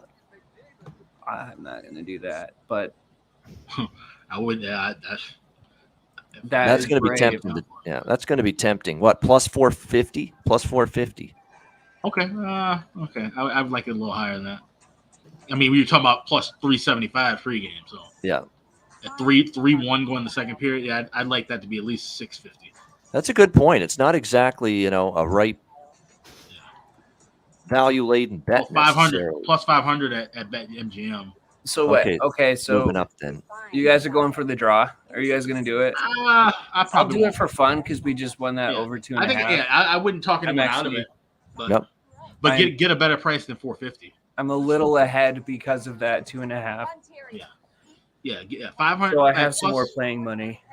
5-1 or better. I'd say okay. Yeah, take a small shot. Yeah, see, John says, that's got to be plus 625. Yeah, for see, me to that's fire. There exactly you that go. was exactly what I Okay, said. all right. A few minutes too. Yeah. 500 is like okay. I can see it, but 620. If it got anywhere 600 or higher, I'd be on. So, Take your shot that this stays No. 3-1 for a few minutes in the third period if you want a better price. there you go. Remnant, you're all right. I mean, Yeah. let's say the Avs tie it up here. I think if it goes to overtime, they'll probably win. Yeah. So, Oh, I do too. Yeah. Oh, yeah. No, so they'll definitely. get to the 4. If not Edmonton over. blows his lead, and they go into OT, that's the thing. The fact that they've been dominating, and I would even say dominating. It's been kind of an even pace, for both teams. But they jump out to score 3 goals in this period. To blow that lead in the third, that definitely gives all the momentum to Colorado to finish. Yeah. Oh, see, Caesars has it higher. See, it's book by book. It's different. So Yeah, make shop sure this is around. all the important. This is when you need the importance of having multiple books is there. Definitely. Shop around and look for a better price because you're right. Look at plus 370 at Bovada for a draw. What the fuck? Mhm. That's extremely low. Yeah, they always screw people Yeah. over on the 3-ways. Yeah. It's also why Bovada's not in my rotation anymore. Maybe. I can't tell you the last time I bet Bovada. Like I legally can't tell you the last time it was because it was a long time. Who do I need to get a goal? I need Nichushkin. Yeah. JT Comfer. Yep. Would be fantastic. Get the ultimate entertainment experience. All right, guys. Well, at the intermission, I'm going to head on out, and I'll be All in right. for tomorrow's show. And Yep. it looks like, if things hold, there'll be a Game 5 on Wednesday, which will be my birthday. So I'll also be on that show. Tuesday and Wednesday. If there's a Wednesday show, there will be actually, regardless, because we got a guest, I believe, that day. So Oh, is it? Okay. yeah, All right. So, we will have a show either way. So Tuesday and Wednesday for Alex on the daytime shows. Wednesday night will be partying. Thursday's going to be recovery day. yeah. If I'm not too hungover Right for game 5, maybe I'll try to jump in for that for the next For a little, one. for the Thursday betcast. For the Thursday a little betcast, bit. For Game so 5, Rangers Lightning. Got it. We'll All right. see how that goes. But Cool. We should You get guys have a John good rest Massey of the on night. here. Oh yeah. See, and I know Andrew's coming in at the start of the third period too. So Yeah. Oh, okay. Andrew's joining Okay. us. It's like a shift change. One ice guy Yeah. for another. Yeah. One Yeah, ice guy exactly. is going on the bench, and one's coming on the ice now. Yeah. you're right. Good stuff, guys. All right, you guys take it All right, easy. Alex. All Good right, one. see you later, man. See you Good to tomorrow. see you. There he is, All right. Alex B. Smith. You know what? I was gonna jump off too, but now I feel like, is it really? Well, that's okay if you want it to. Alex's I'm going to birthday? take a pause. If I have to mute the screen and shut the audio and video off for a few minutes, I'm going to do it because I got to go to the washroom now anyway. So All right. if you want to run, you can. I think I'm gonna run. Good stuff. Happy All right. birthday, Alex! I didn't know it was Alex's birthday. Yeah, it's going to be on Wednesday. Yep. Okay. Cool. Wednesday's his birthday. So he's gonna be on the show at 2 p.m. Eastern on Wednesday, and then he's gonna have fun partying and whooping it up after the show. Whoop whoop. Yep. So there we go. All right.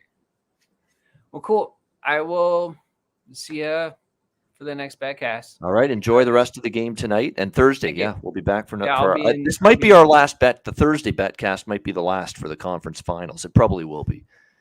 Cool. Probably will be, but then we'll do, probably twice a week for the Stanley Cup final when it Cool, man. starts. Yep. All right, my man. Thanks Are for you joining are you- us. Are you gonna have a regular show for the summer?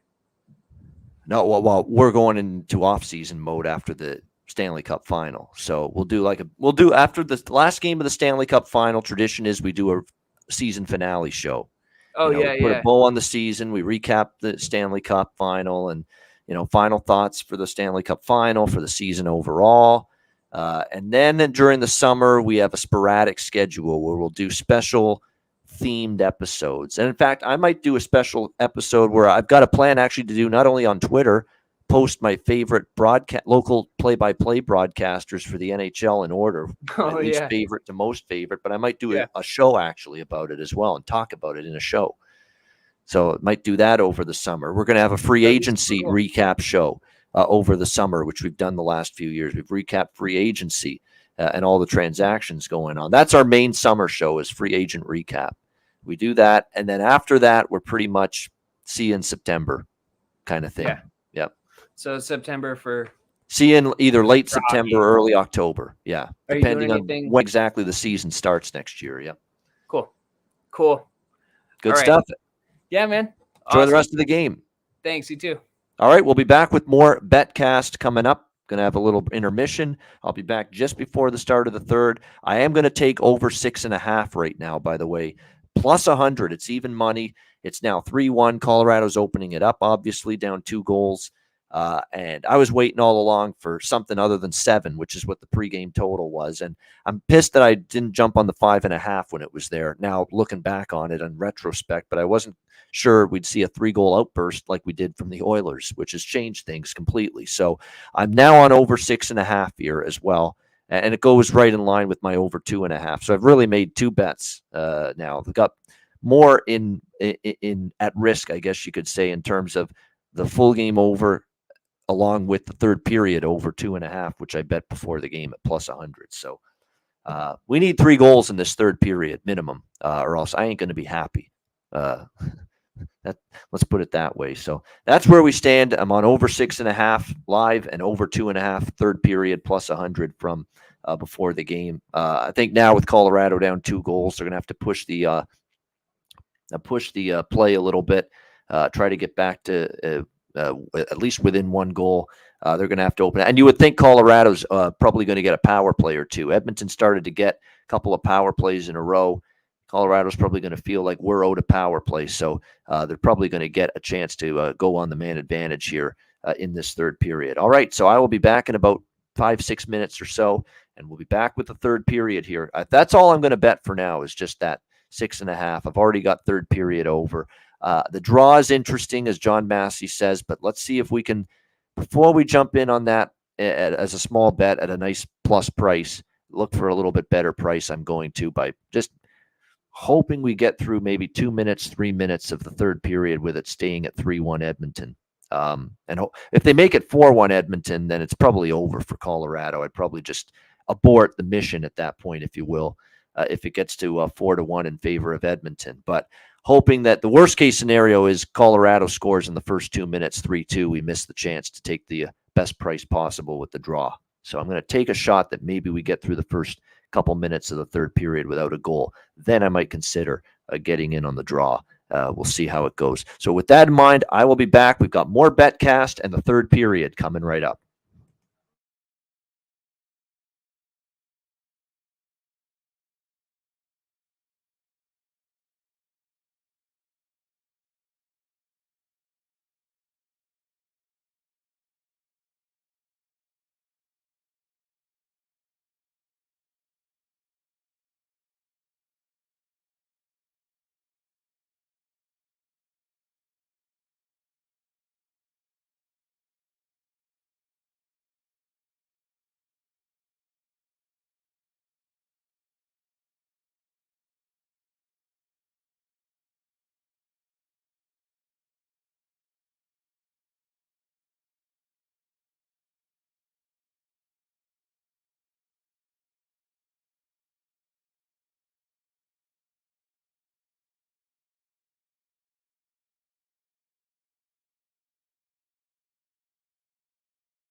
All right, we're back here. Third period is just about to get underway now here between the Avs and the Oilers. 3-1 Edmonton. Great finish to the second period for the Edmonton Oilers. Absolutely outstanding to see that for them. For them, that is. I mean, I am someone that has Colorado a little bit on the money line and their team total over 3.5. So not thrilled about that, but thrilled for Edmonton. To be quite honest with you, if you put the betting aside for a minute, and look, I know nobody wants to do that because for a lot of people, that's the first and foremost thought, but I am also a hockey fan. It would be nice to see another game in this series. It would be pretty sad to see it be a sweep. But we can't talk about that for sure yet because Colorado is going to put on a push here in the third. We know they've got the ability to erase a deficit, and we know Edmonton's got the ability maybe to give up a lead. And sure enough, wow. 31 seconds into the third period, and it is a 3-2 game. Colorado, just like that. God damn it. There goes my strategy, waiting for a better price on the draw. Not going to get it now. Gosh, fucking damn it, man. Not going to get it now. And just like that, it was a nice play in the zone. Devon Taves. That may be Devon Taves' goal, to be quite honest with you. Great effort by Makar. He took a hit, kept the puck in the zone, came over to Devon Taves, and I don't know if McKinnon touched that, to be quite honest with you. That might be Taves' goal.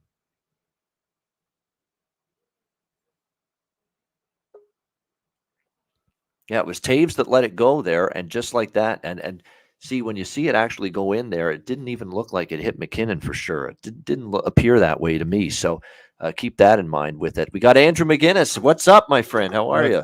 What's up? The over was always alive. I never gave up one bit. Here we go. On the in-game 5.5. I ended up going in on the pregame too. The 5.5 is plus 145. So, what a game. I mean, that first period started off slow, and here we go. I'll tell you what, I was kind of mad because I've been taking small pieces of Nugent Hopkins to score a goal at plus 320. And of course, you know how it goes. The one game you don't do That's it. why you were pissed off. Now it makes sense. Game you don't do it.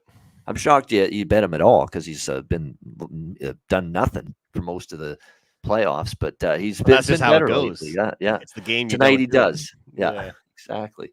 But all of a sudden we got a game on. Now let's see. Edmonton's got to respond now. This is going to test them a little bit in between the ears a little bit, because now it's 3-2. It's not comfortable anymore. Your season's on the line here. You got to push back. You got to have a shift in the offensive zone. You got to make Colorado defend. It's what you got to do if you're Edmonton right here.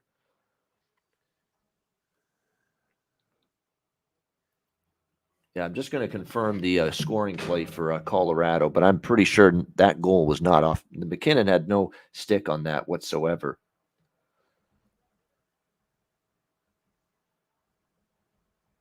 All right, here we go.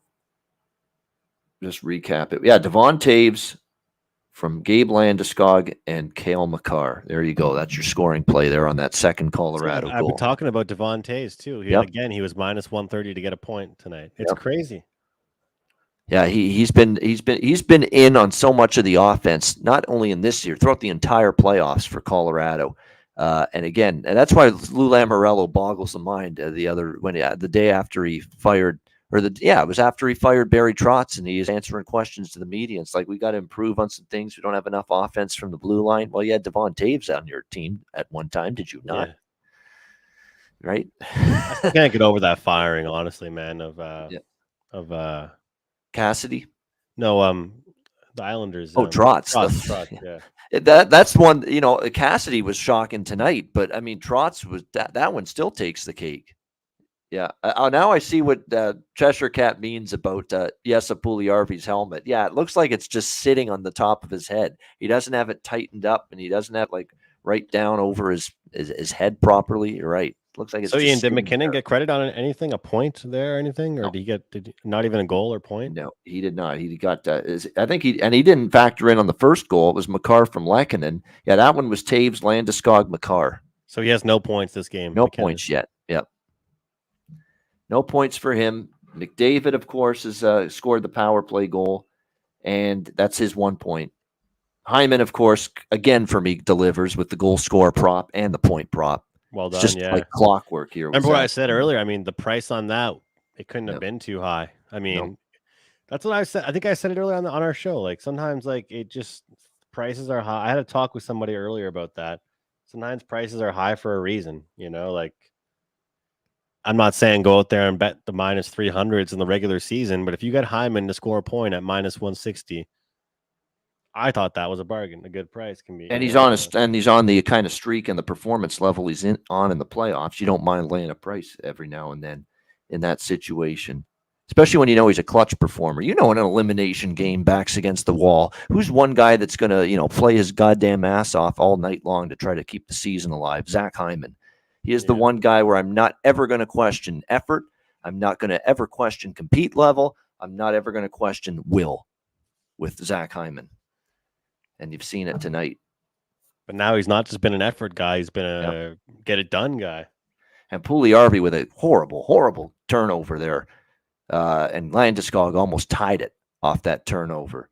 Give your head a shake, my friend. Put that fucking helmet on properly. That's a good place to start. Put that fucking helmet on.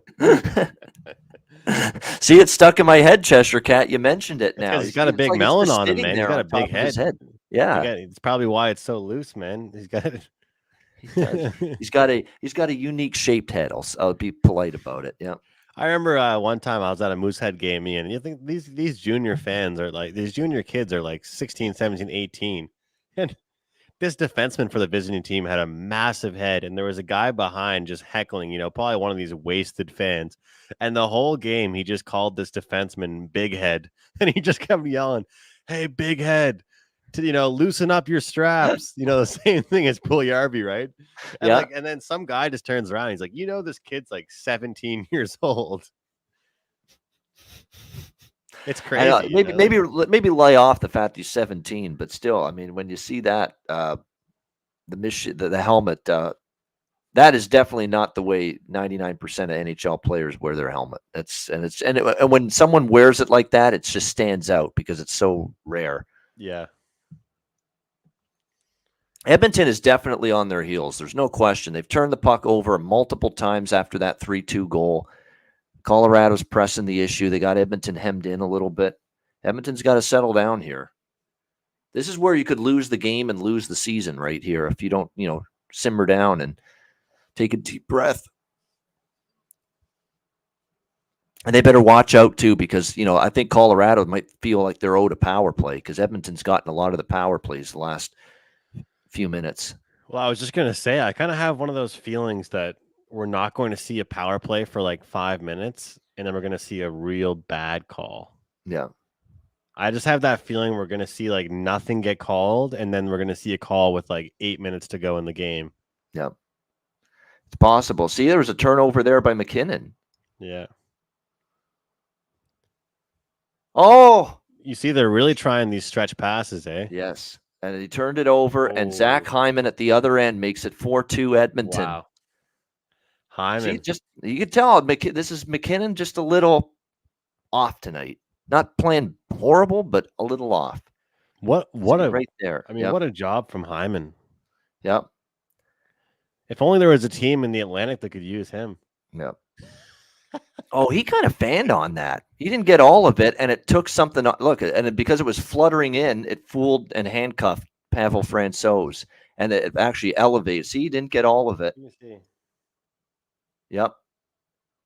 Didn't get all of it, and there it is. Hyman, weird. 2+ goals. Great call, Cheshire Cat. Weird. Cheshire Cat had him to score twice tonight. Wow, well done. That is a great call.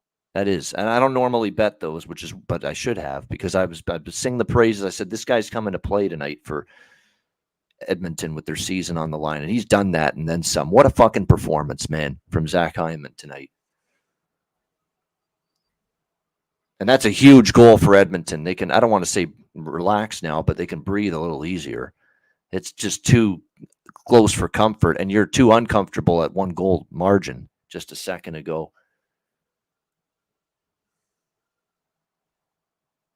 This is the game McKinnon's having tonight is the game McDavid had in game 2 and much of game 3, where he's just not as noticeable so far tonight.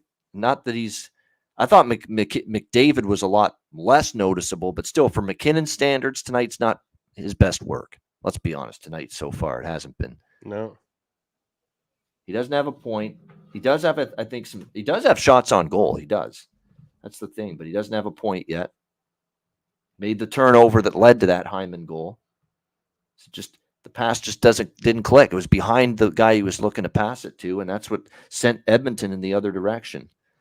Yeah, he's got 4 shots on goal, McKinnon.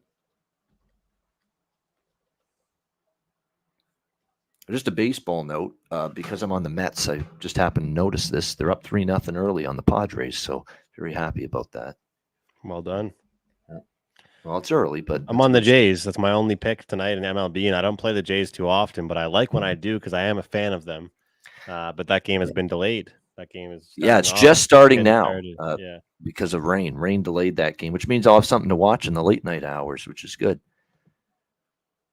Nothing like a late Blue Jays game with Dan Shulman calling it. You talk about a nice soothing way to end your night. But that great winding down. Yeah. Everyone says you've got such a great voice, Ian. No, I got nothing on Dan Shulman's voice. You want a great voice? Listen to that voice.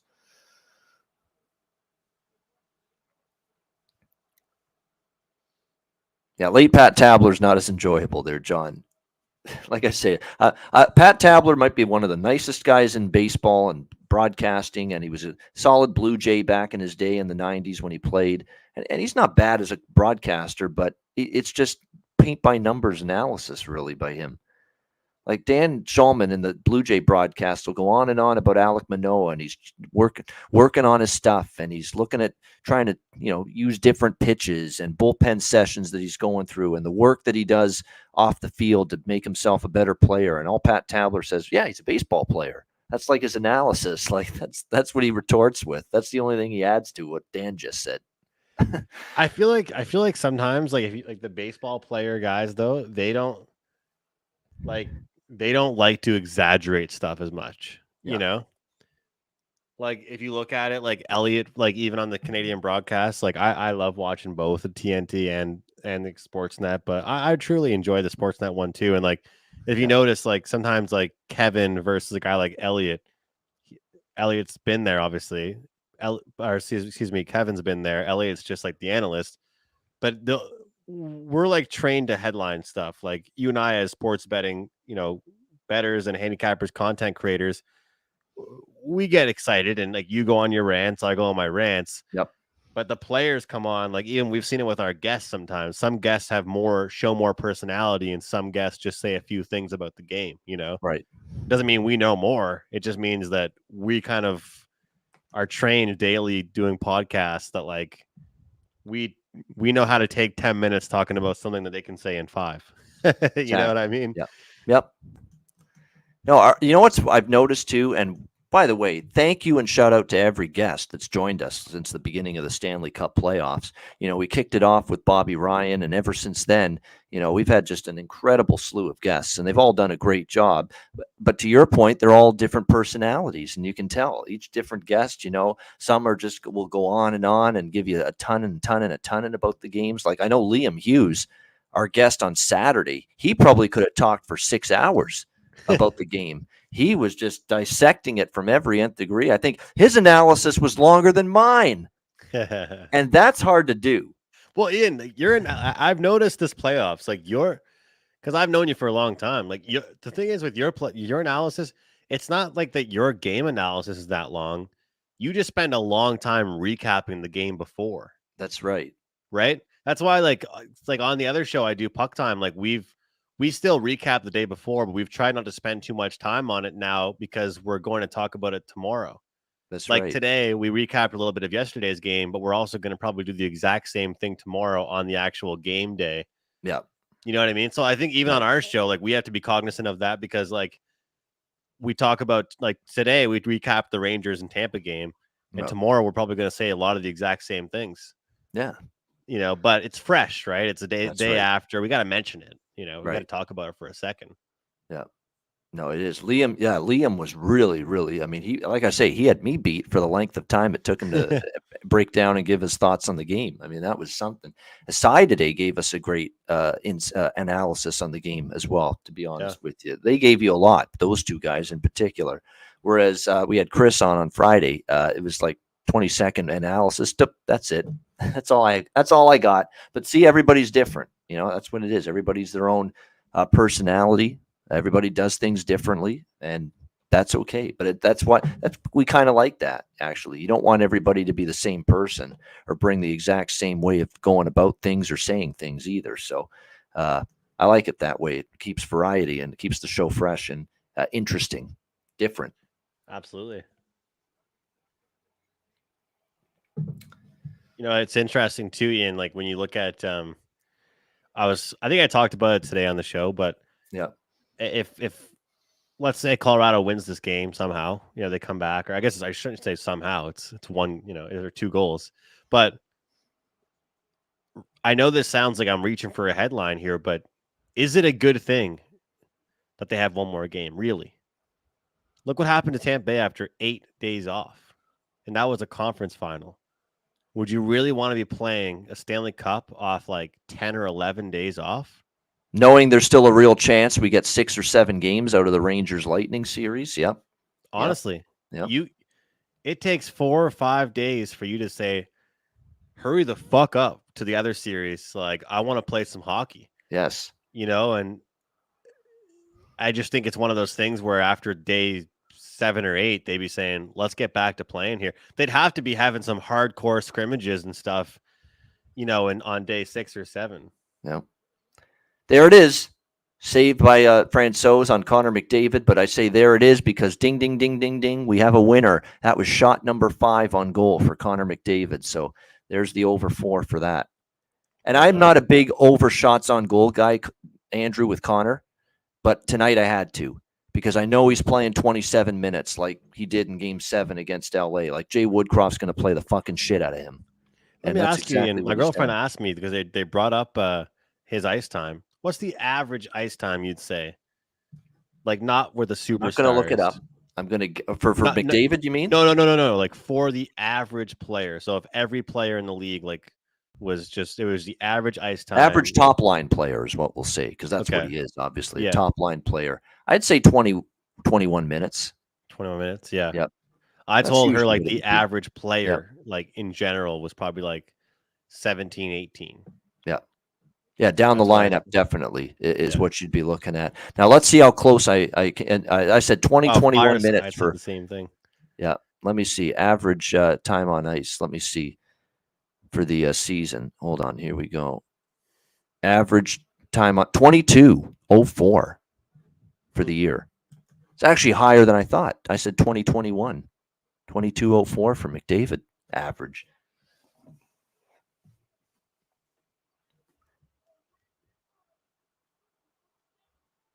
Oh, that's in. Well, I don't know what Mike Smith's upset about, but that puck was never frozen. He never had it under him. He never had it covered up. Mike Smith just going nuts there. That's a good goal. That's Landeskog. It's 4-3. And there's our over 2.5, third period, just like that. Catch the pregame over.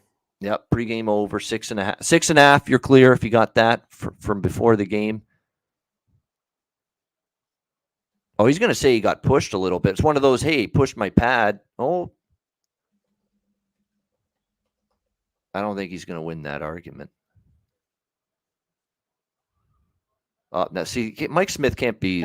My friend texted me and said, Mike Smith just loves madness. Yeah. He's got to stay calm now. It's a 1-goal game, and you're flipping out like that.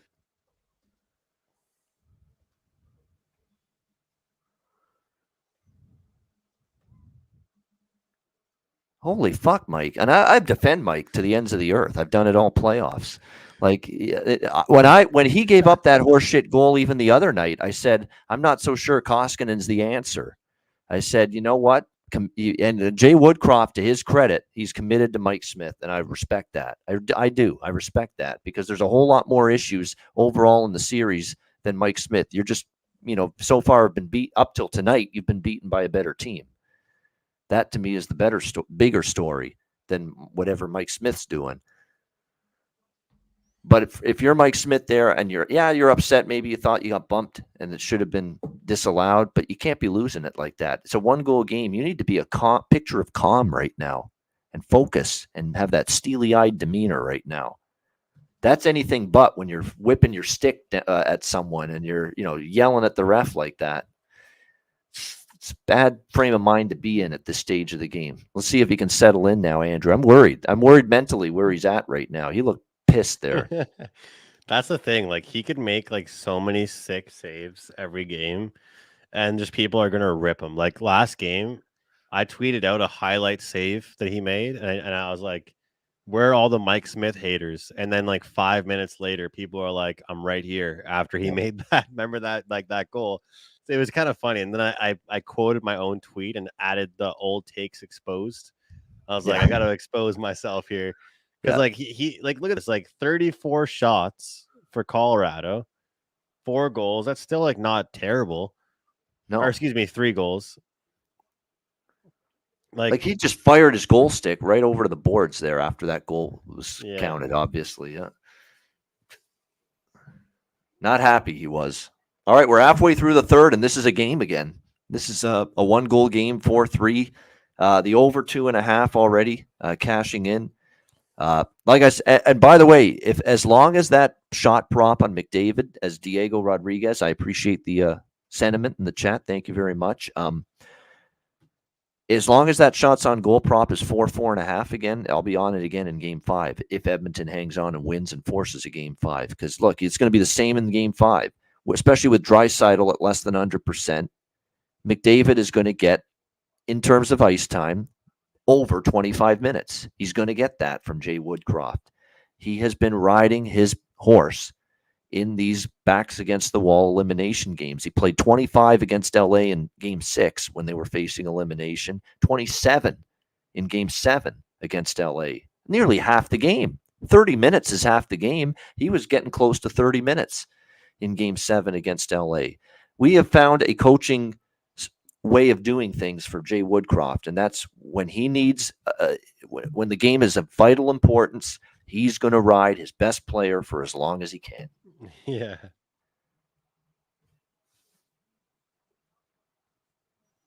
Cheshire Cat saying, props to you for having some humility, though, Andrew. That's one of the toughest values and skills to master. Appreciate it. It is. Yeah.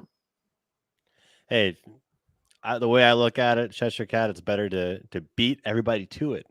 Yeah. Make fun of yourself before someone else can do it to you. Then it's not as fun for them anymore if you do it to yourself. Yeah. Exactly. I mean, that's why it's actually fun when I say, "Oh, was way off on that one" when I'm doing a recap on the Ice Guys show, which I don't mind saying at all. It's a good thing.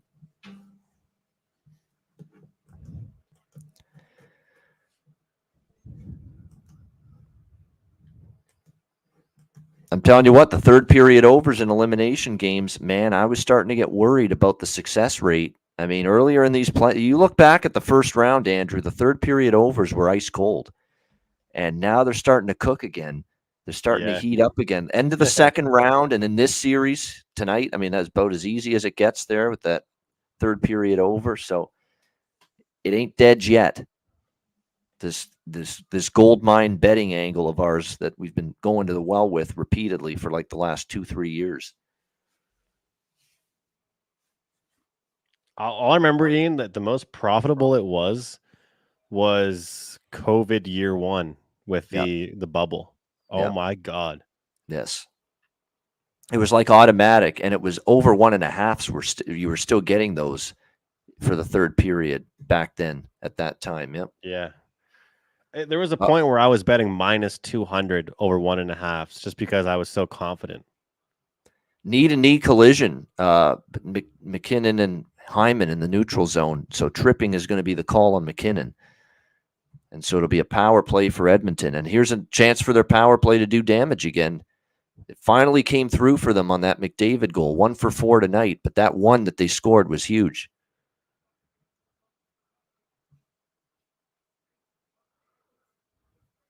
We don't have our JT Comfort point yet.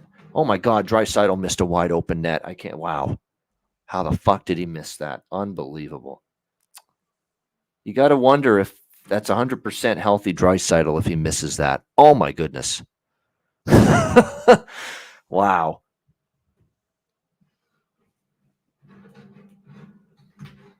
Or did Francouz get a toe on that? Maybe he did.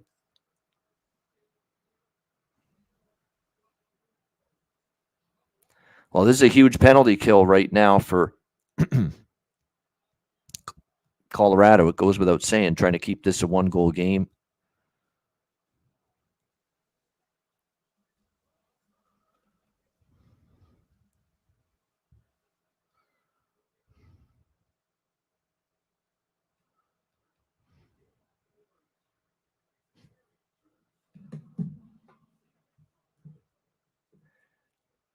Oh, good pressure there, but I lost it out of the zone. Hyman, I think that was Hyman. Yeah, see, Hyman is human after all.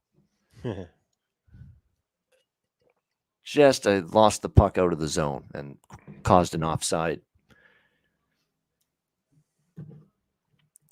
All right, so I'm happy with the way things are going right now. I mean, if this would be called just making a bet now for the sake of it being a betcast if I were to pull the trigger on something now, but I might still. If they kill this you know what? That if they kill this penalty off here, Colorado, that draw at plus 350 and it's going up a little bit too. That's going to be tempting maybe at some point. Maybe wait, see if I can get this at 4-3 going into the final television timeout, which is under 6 minutes left in the third. Then jump on the draw.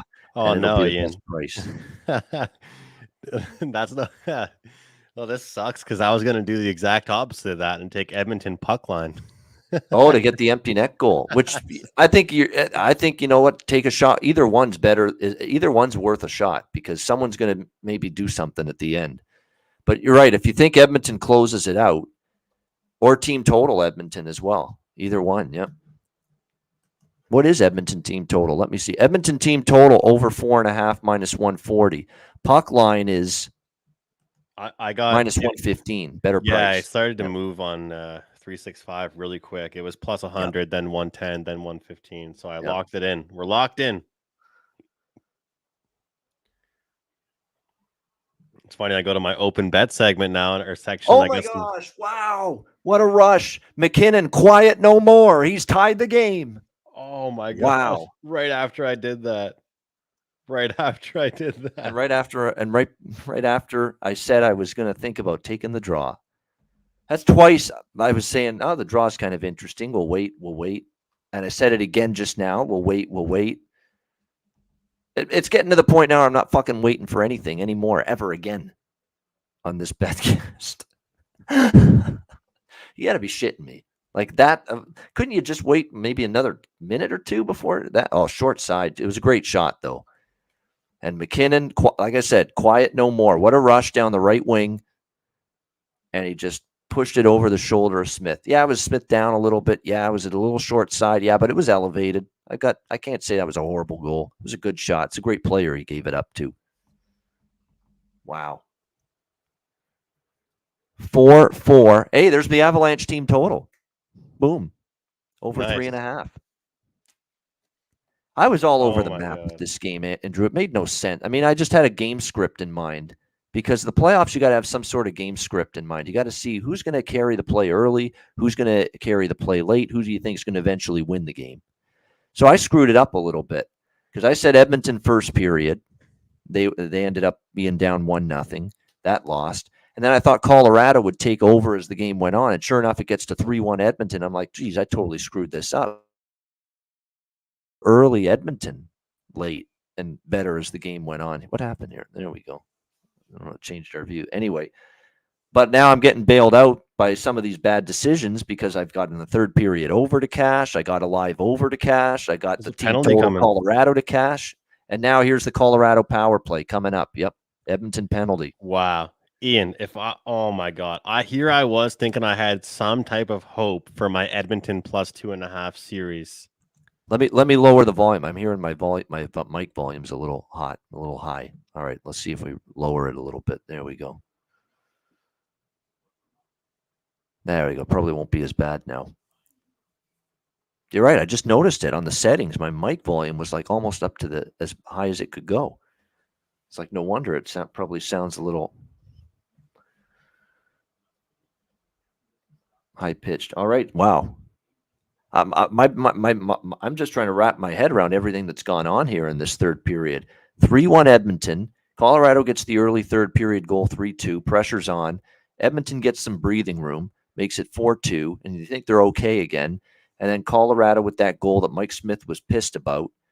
It stands 4-3. Landeskog gets it. They get the big penalty kill. Let's talk about how big that was, that penalty kill that Colorado just had to keep it 4-3. And then basically the very next shift, McInnis ties it, and now Colorado's going on the power play. What a roller coaster ride of momentum shifts in this period. Wow. Crazy. Getting a good game. If this is the last game of the series, we're getting a good one. Still an if, though. My buddy that played goalie to me and said Mike Smith should try stepping out of the blue paint every now and then. Yes. You see all the goals that he gets scored on. It's when he's deep in his net. Yep. That's what happened there. Now, look, I know McInnis is scary, but you got to come out and challenge a little bit there. I agree with that.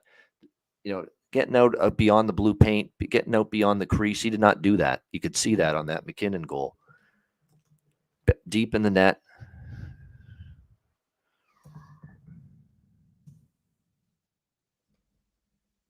Now the crowd is just very, very much silent here. Again, see, they're worried. This is a worried, nervous silence right now. Yeah. That's what it's like. That's what the Montreal Canadiens did to that crowd in Toronto last year in Game 7. They never let the crowd get into that game. Quite frankly, the team never gave them a reason to get into the game. But yeah, they're nervous again. Oh my gosh. Mikko Rantanen blew it right through Smith. And I'm telling you what, Smith's rattled. Smith was rattled by that. I'm telling you, the mental look, the mental. Didn't I tell you, though, a penalty was going to get called and change the game? Yeah. Wow. I hate when penalties decide games like that. Yeah. Holy shit. Mikko Rantanen just blew it right through the wickets of Smith. That was right through the 5-hole. Let me see.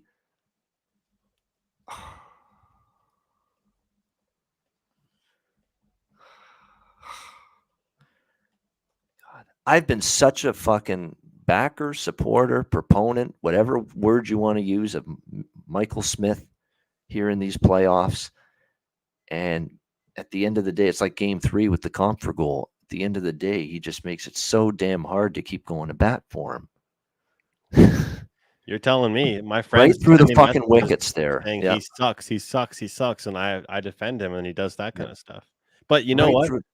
He gets one goal against him, like you said, and throws his stick and loses all composure.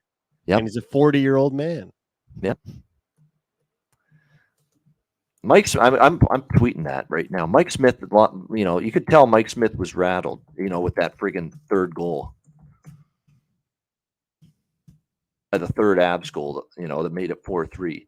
He was, you know, and melting down at that time, you know, throwing his goal stick, ranting at the refs. I said at the time, that's a bad mental place to be in. Yeah. And look at what's happened here.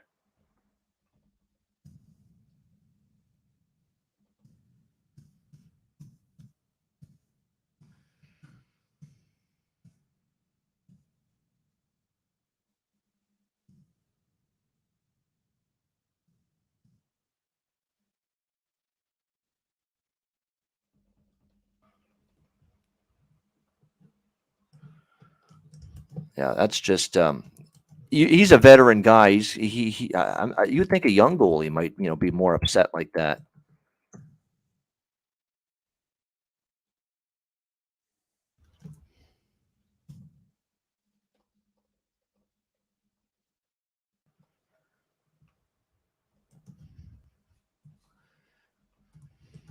Yeah, not good. Now Edmonton, Somehow, if you're Jay Woodcroft, you got to keep encouraging your group because this is still a 1-goal game and there is still 4 minutes left. You got a chance still, but somehow you got to rally the troops. And man, after everything that's just happened these last 5 minutes, 4-2 to 5-4 in the blink of an eye, that's not going to be easy.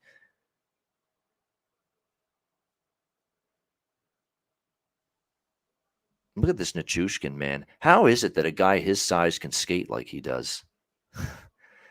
He's just an incredible. He's just one of those unique specimens. He's a huge guy that can skate with like the breeze, and he's hard to knock off the puck because of his size and his strength. They've got something in Big Val. Big Val was a big get for Colorado because he was from, I think, Dallas before. Yeah.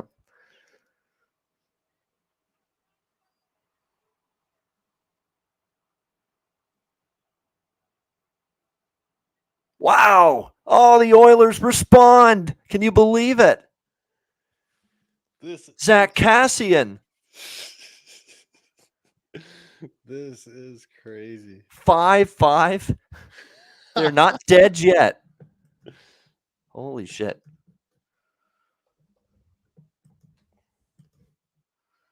Wow. That was a great shot by Draisaitl. Ripped the one-timer, and Francouz got behind him, and then there's Cassian putting the garbage away.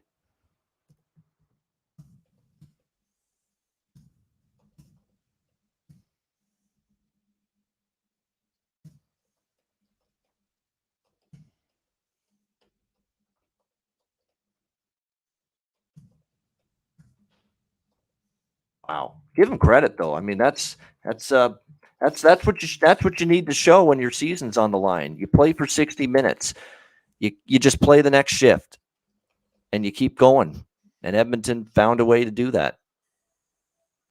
Gosh, are we going to have an elimination game OT? I shouldn't say that. There's 3 minutes. The way this third period's gone, anything can happen in 2 minutes and 50 seconds. Yeah, exactly. Craziness. I don't know what you and I were thinking with the draw and the puck line. We should have just taken the over again. Yeah.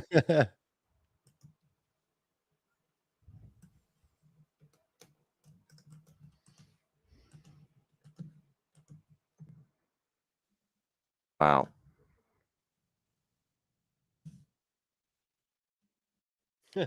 I put in one of my group chats to my buddy. We want OT, and he goes, "I don't want OT. I want sleep." Hey, the Oilers proved they don't want to go to sleep just yet. Revenant WR knows what I'm talking. The damage this is doing to Andrew's heart. It's true. I keep thinking my +2.5 has a chance, even though they'll probably get murdered next game if they win this one. Yeah. Absolutely insane. Wow. Oh, yeah, Landeskog. Oh, man. Those turnbuckles, and they're mentioning it on the broadcast, absolutely 100%. If you get hit and you ram into that thing in the wrong area, wrong spot that hurts the most, it's painful. It could hurt. It could actually injure you if you get hit in that wrong spot and land on that the wrong way. JR, I don't know what you're talking about or why you're saying that, but this is a chat room that can easily remove people. What's that?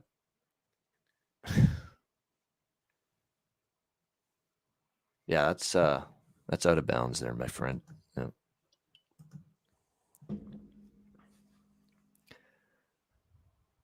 He had the over 6.5, and he tweeted out because I sent him the YouTube link to the Journey song "Don't Stop Believing."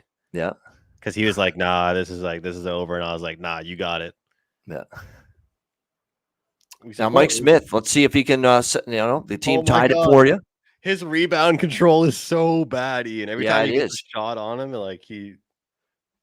It is. Like I say, ever since he got that little mental meltdown there after the 4-3 goal that he was not happy counted, that it counted, that it was allowed to stand, he's been fighting it big time.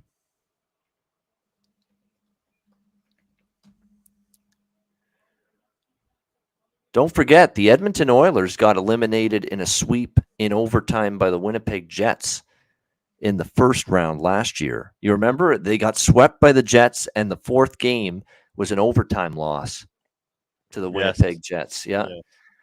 So will they suffer, I should say, the same fate tonight? Although this is not the first round tonight, obviously. It's the conference finals.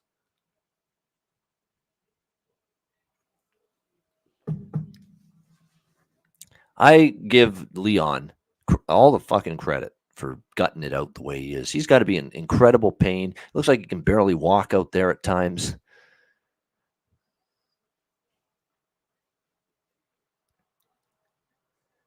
There you go. Keep fighting. And there's another guy that's not 100%. They say he's got a severe oblique strain, Darnell Nurse. And Alex said on the Betcast earlier, those are fucking painful. And here he is just going down to block a shot just now. There's another warrior. I know he's sucked at times this series. I'll be the first to admit, even though he's my Hamilton friend, Darnell Nurse. But come on, he's in immense pain and he's gutting it out because they got no other options on defense. That's why he's gutting it out. If not Darnell Nurse on the ice at less than 100%, who are you going to put in there? Who's going to play the minutes on this? Ceci couldn't make it in Toronto and Ottawa. Barry and Bouchard, who can be defensive liabilities, even more than Nurse can. Like, who's going to play those minutes if not a less than 100% Nurse? Like, if you can give me a Pronger and Niedermeyer in their prime, then yeah, I could say, yeah, sit Nurse down. But you can't with this Edmonton team because they don't have that depth on the blue line, not even close. So that's why they're doing what they're doing with Nurse.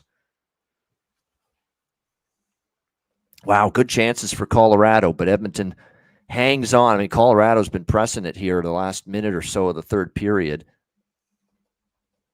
And it looks like, 2.2 seconds, but it looks like we're going to have overtime here in Game 4. Wow.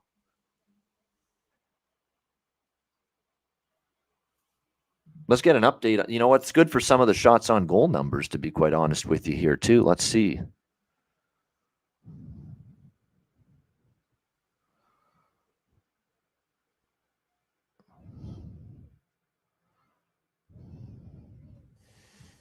I'm just getting a text from Ray Bryce. This guy should be on these betcasts every night. He can't commit to being on every night, but yesterday he sends me this shit that he's got this goal scorer parlay and Mika Zibanejad to score the first goal of the hockey game. He cashed both of them. And now he's got this goal scorer parlay four-player, McKinnon, McDavid, Rantanen, and Hyman. Four-person goal scorer parlay, 27-1, 26-1. Jeez, this kid. I mean, he's obviously got some live betting chops, clearly. Yeah.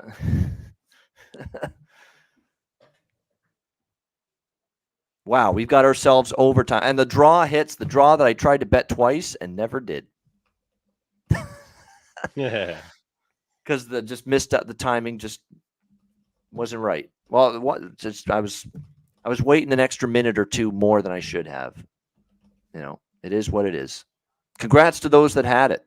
John, did you bet it? John Massey, did you end up taking it? Because you said you were waiting for plus 625. You said at the intermission that you saw a plus 600 at Caesars.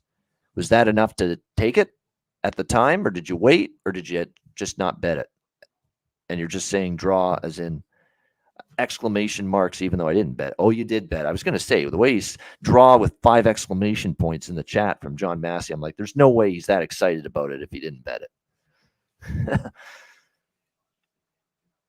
There it is. All right, plus 600. Good shit. Wow.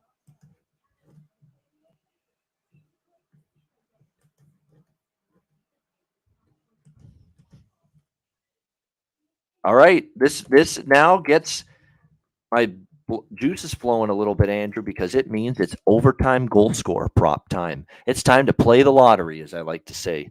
And that's exactly what I'm going to do right here now that we are in OT. Now, when you're not every book has these, and there are some books that offer goal scorer props for overtime.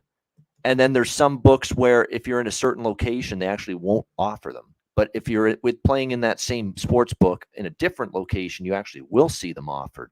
So it's weird how it works with the overtime goal scorer props. Yeah, I know what you're saying. Location. Yeah, it can change. I know what you're saying, yeah. Yep. 100%. So, but I found a book that always has them here in Ontario, and that's the one I'm going to end up looking at here. Next goal scorer overtime. And there it is. All right. And all I do, Andrew, is I pick one. It's kind of like the John Buchagros challenge that everyone enjoys on Twitter. They pick one player from each team to score. That's what I do. I bet one player from each team to score in overtime. So I got to make my choice here. Oh, boy. Who do I go with? I'm tempted to go back to Comfer, even though he hasn't, but I may not. I've already got him to score and get a point anyway, so I wouldn't add on. I'd probably take bet someone that I maybe don't already have betting investment in already. Yeah, I agree with Alex. I'm gonna say Makar for Colorado, and you're not even giving us anybody for Edmonton, Alex. Just Makar, huh? Colorado does have, even though Colorado gave up the tying goal, they were down 3-1 going into the third period. So if you believe in who has momentum going into the third, it's probably Colorado a little bit.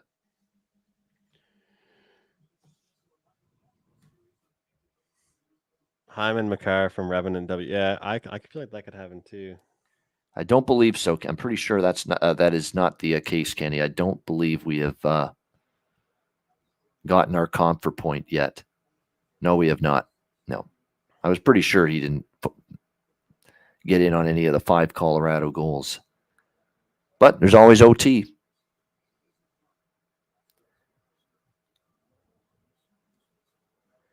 This is the first time we've seen Pavel Francouz here in this series look a little human finally. I mean, it had to happen at some point where he's going to look a little bit, because at times this year in the regular season, Francouz was very mediocre. He could even say bad in certain games. But he's been absolutely phenomenal in this series. But tonight he looks a little human. I'm going to say Makar and Puljujarvi.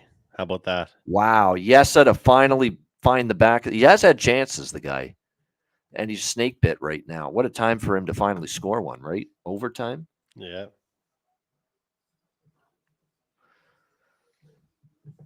Man, these live bots are starting to piss me off. There's too many of them now. They're on every channel now. Yeah. You can't get rid of them. You can't get rid of them. You can only hope to contain them for like 30 minutes, and then they come back again. It's like playing defense against McKinnon or McDavid. Yep. You can only hope to contain them. You can't beat them. You can only hope to contain them. Yeah.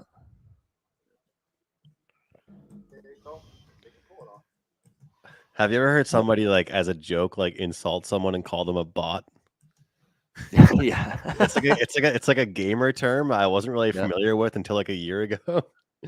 I left this party with some friends and one guy goes, "Man, that person was a bot in there." And I just literally lost my mind laughing. I've never heard some. And then now whenever we see these bots that are in the live chat, it reminded me of that. Just calling somebody a bot. It pretty much means they have no emotions. It's such a weird insult. I should have, you know what I should have done? Because I have the Blue Jays over 9.5 as well. I should have jumped off at the minute I saw it was a 2-hour rain delay. These guys want to get the game over with. I have the Jays run line. Yeah. You could tell the at-bats are rushed. There's no patience at the plate. They're swinging at everything. That's why it's no score after 3 innings, and it's only taken 40 minutes to get through 3 innings. Want to get the game over with. It's already been a long night. They had to wait for 2.5 hours for the game to begin. It's always what I say. When there's been a rain delay, that's bad news for overs in baseball. I agree. For all the people that are making fun of Smith, what does that say about Mikko Koskinen? That's my question. We won't know we won't know if Edmonton loses tonight what Jay Woodcroft would do in a game 5. Even if they win tonight, you're gonna really be starting to think, I think, serious for the first time, maybe all series, seriously about Koskinen next game. But at the same time, you win the game, do you just right back to Smith again? That's a tough call coming up if they win. That is, yeah. Oh my god, I can't stop yawning. This will not be a long over. I know I'm very confident this will not be longer than one overtime. It probably won't be longer than 5 minutes or 10 minutes. You know what's funny? I was gonna suggest that. I'm pretty sure we could probably bet on that. Oh no, you can't in overtime. I'm gonna go with Big Val at plus 1,600 to score in overtime for Colorado. Big Val Nichushkin. That's my Colorado choice.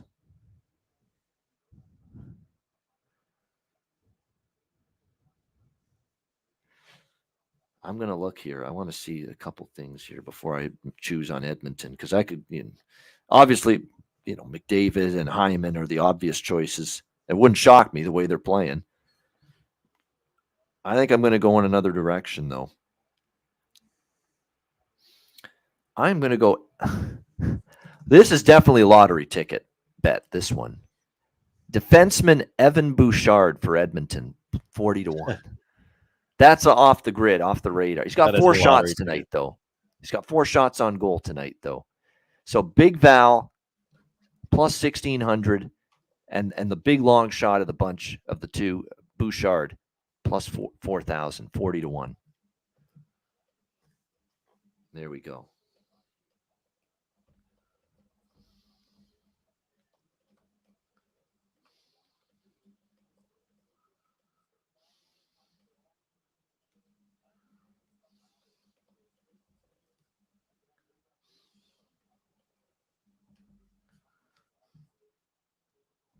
Wow. I can't believe Ray Bryce did that. 26-1 fucking goal score prop parlay. 26-1. That's pretty good. That is really good. Wow. But it needs a game like this where it just goes crazy.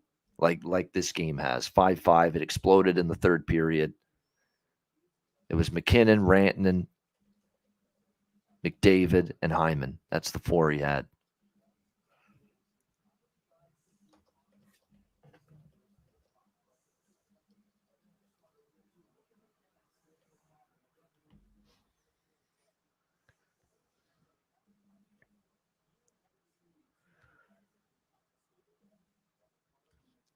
All right, so in case you missed it, if you're just joining us, Nichushkin plus 1,600 and Bouchard 40-1 for me.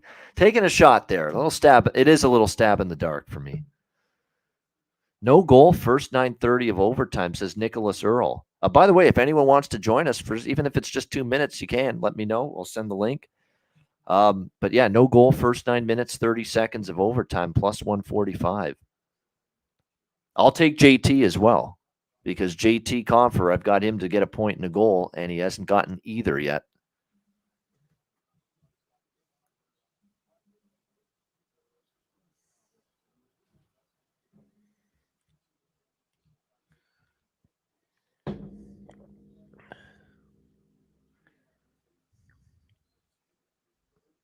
Well, Blue Jays on the board. Bo Bichette, home run. There we go. 2-run homer, 2-0. 2-run homer? Nice. 2-run homer, Bo Bichette. About time. Someone scored there. It's good. It's Toronto. So I do have the -0.5, first 5 as well, plus the over there. The over's not looking good, but get me one of them, I'm happy. Kansas City bullpen sucks. I don't know why it didn't do first 5 full game split, which I do almost all the time on any side, I bet, these days in baseball. But especially because they do have a horrible bullpen, Kansas City. You'd think you'd want the bullpen to be part of your, bet on Toronto, but for some reason I only went first 5 on them tonight. Okay. That's okay. That's good. We got the start we want. Someone just said, can you imagine if Lehkonen gets an OT winner to send his team to the Stanley Cup playoffs 2 years in a row? That would be cool. The Stanley. Oh yeah. Yeah, it's a great point. Yeah. That's incredible. You're right. If Lehkonen is the one that gets this goal, that's 2 years in a row he sends the team he plays for to the Stanley Cup final. How crazy is that? Because he did it against Vegas last year. The great call from Chris Cuthbert, too, the guy that's calling the game tonight. Arturi Lehkonen sends the Canadians to the Stanley Cup final. Do you remember that? Remember they showed there was a highlight pack of I think it was 10 different calls Yeah. And they all, of course, they had the shot in the press box of Mark Bergevin going nuts in his red suit that he always was rocking throughout that playoff run last year. Yeah.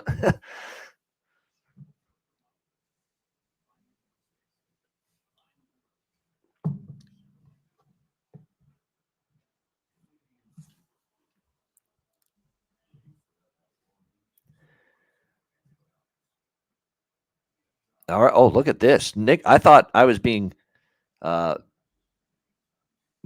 getting involved too much, just taking one player on each team. Look at Nick Earl took McKinnon 9-1, McCarr 18-1, Comfort 20-1, O'Connor 33-1. All Colorado Avalanche players. So I think we know which team Nick Earl thinks and wants to win here in overtime.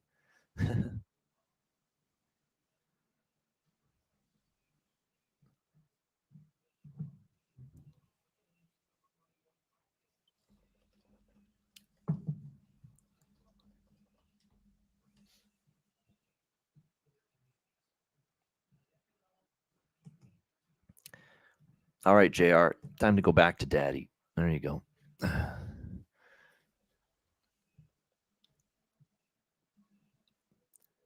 Yeah, Big Val and Bouchard. I don't know why. I see 4 shots on goal. He's jumped into the play a lot from the blue line. So definitely, I'm looking at that as a situation where he's shooting the puck a lot, and all it takes is one shot to go in.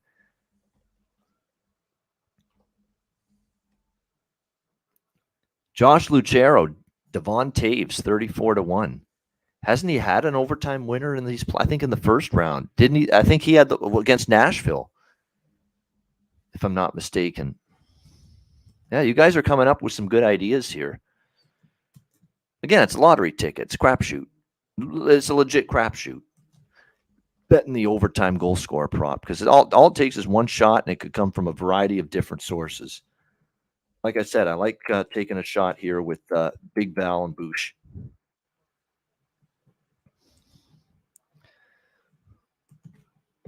By the way, it's -120 Colorado going into overtime.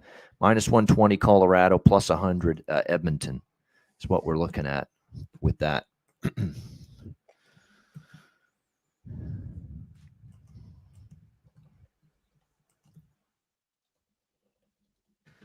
Josh Lucero is an Abs fan, so he knows his team. So he's going with Taves to be the guy for Colorado. I like Andrew's bold pick. It is a bold pick because he just hasn't put the puck in the ocean for a very long time, but he has had chances, and that's Yessa, funny helmet guy. Yeah. Big head. Yessa Puliarvi. Mr. Jofa man. Yessa Puliarvi. Yeah. No, the Jofa helmets look better on sitting on the guy's skull than Yessa's helmet does.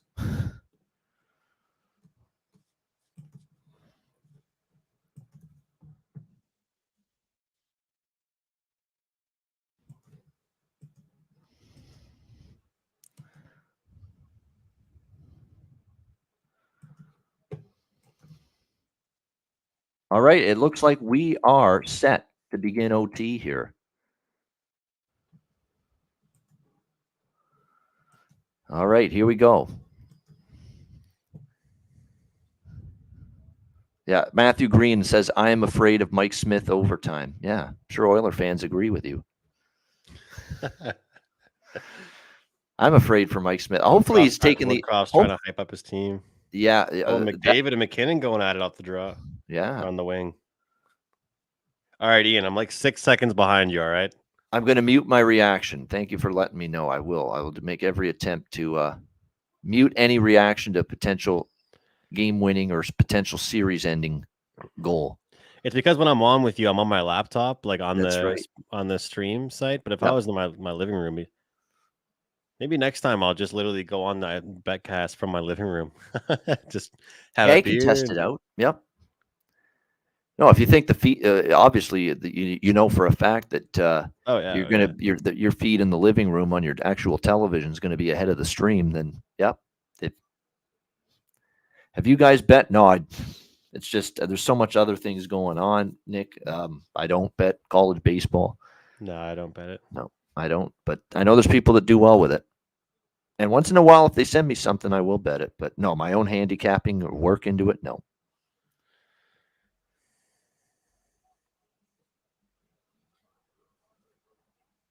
We're pretty lucky in because it's pretty good timing. Like NHL is about to end, and then CFL starts immediately. Yeah.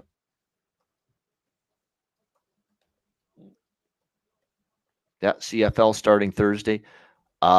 Unfortunate news to report. We are not. We're the budget constraints and all that with Pub Sports Radio. They're holding off on starting the Football Frenzy show until September. But we will be doing CFL. I will be having a CFL show Thursday on my own channel. Okay. That will happen. And it's actually not bad because I've been looking to kickstart my own channel again. It's got like 2,000 subscribers and it's been just dead with no content for months. So this is going to give me a reason to start it up again, which is a good thing.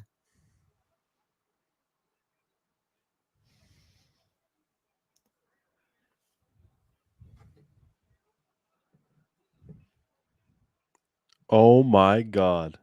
Did you see it? Oh my! Guess who it Did was? you see the goal? Did you see who scored it? You've got to be shitting me. It's happened again. Wow. Couldn't be happier for him.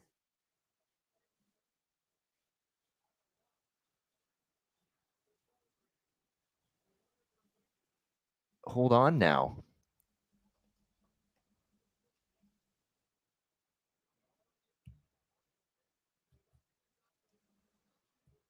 Oh my gosh, hold the fort. They're going to review that for a potential high stick here.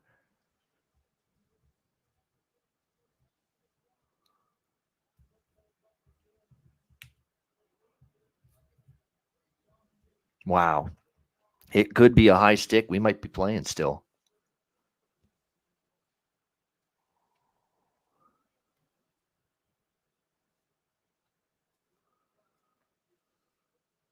No, that's not a good angle. You can't tell from there.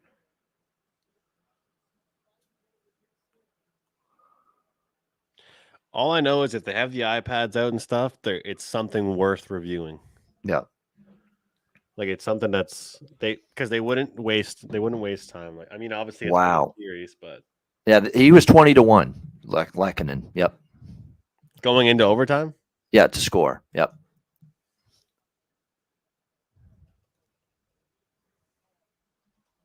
It's a goal. Yep.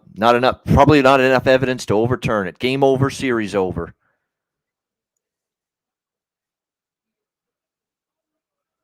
Wow. We have ourselves a sweep.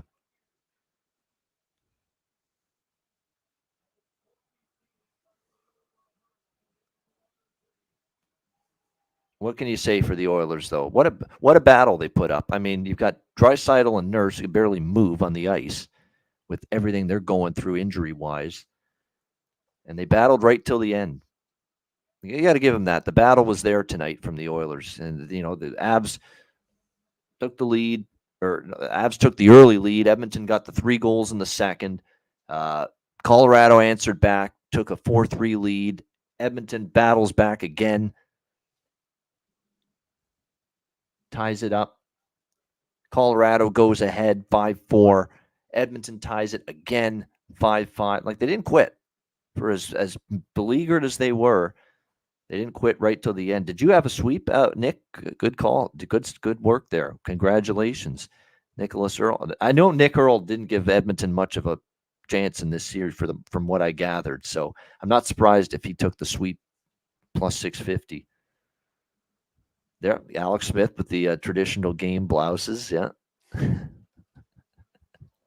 Yeah, game and series. So we will not have a hockey game Wednesday. We will have a show on Wednesday, the Ice Guys show, because we have a guest going on, but we'll just shoot the shit with the guest and talk Rangers Lightning and recap Rangers Lightning from Tuesday, and it'll be a short show.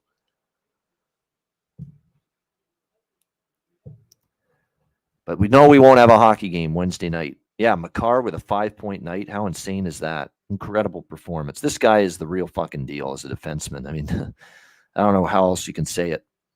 He's just been magnificent for the Colorado Avalanche. So just recap. So again, Arturi Lehkonen, you cannot script some of this shit that we see in sports.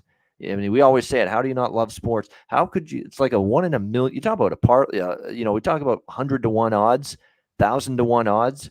Might have been 10,000-to-1 odds that Arturi Lehkonen would score an overtime goal in a conference final 2 years in a row to send a team to the Stanley Cup final. Like that's like a 1,000,000-to-1 shot.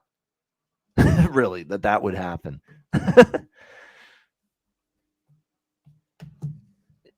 Absolute insanity.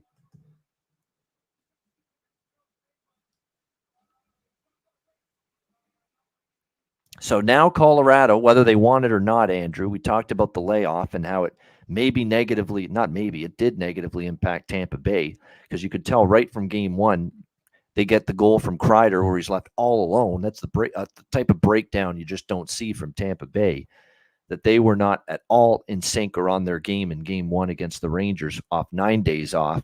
Over under 7.5 days off for Colorado. Going over or going under?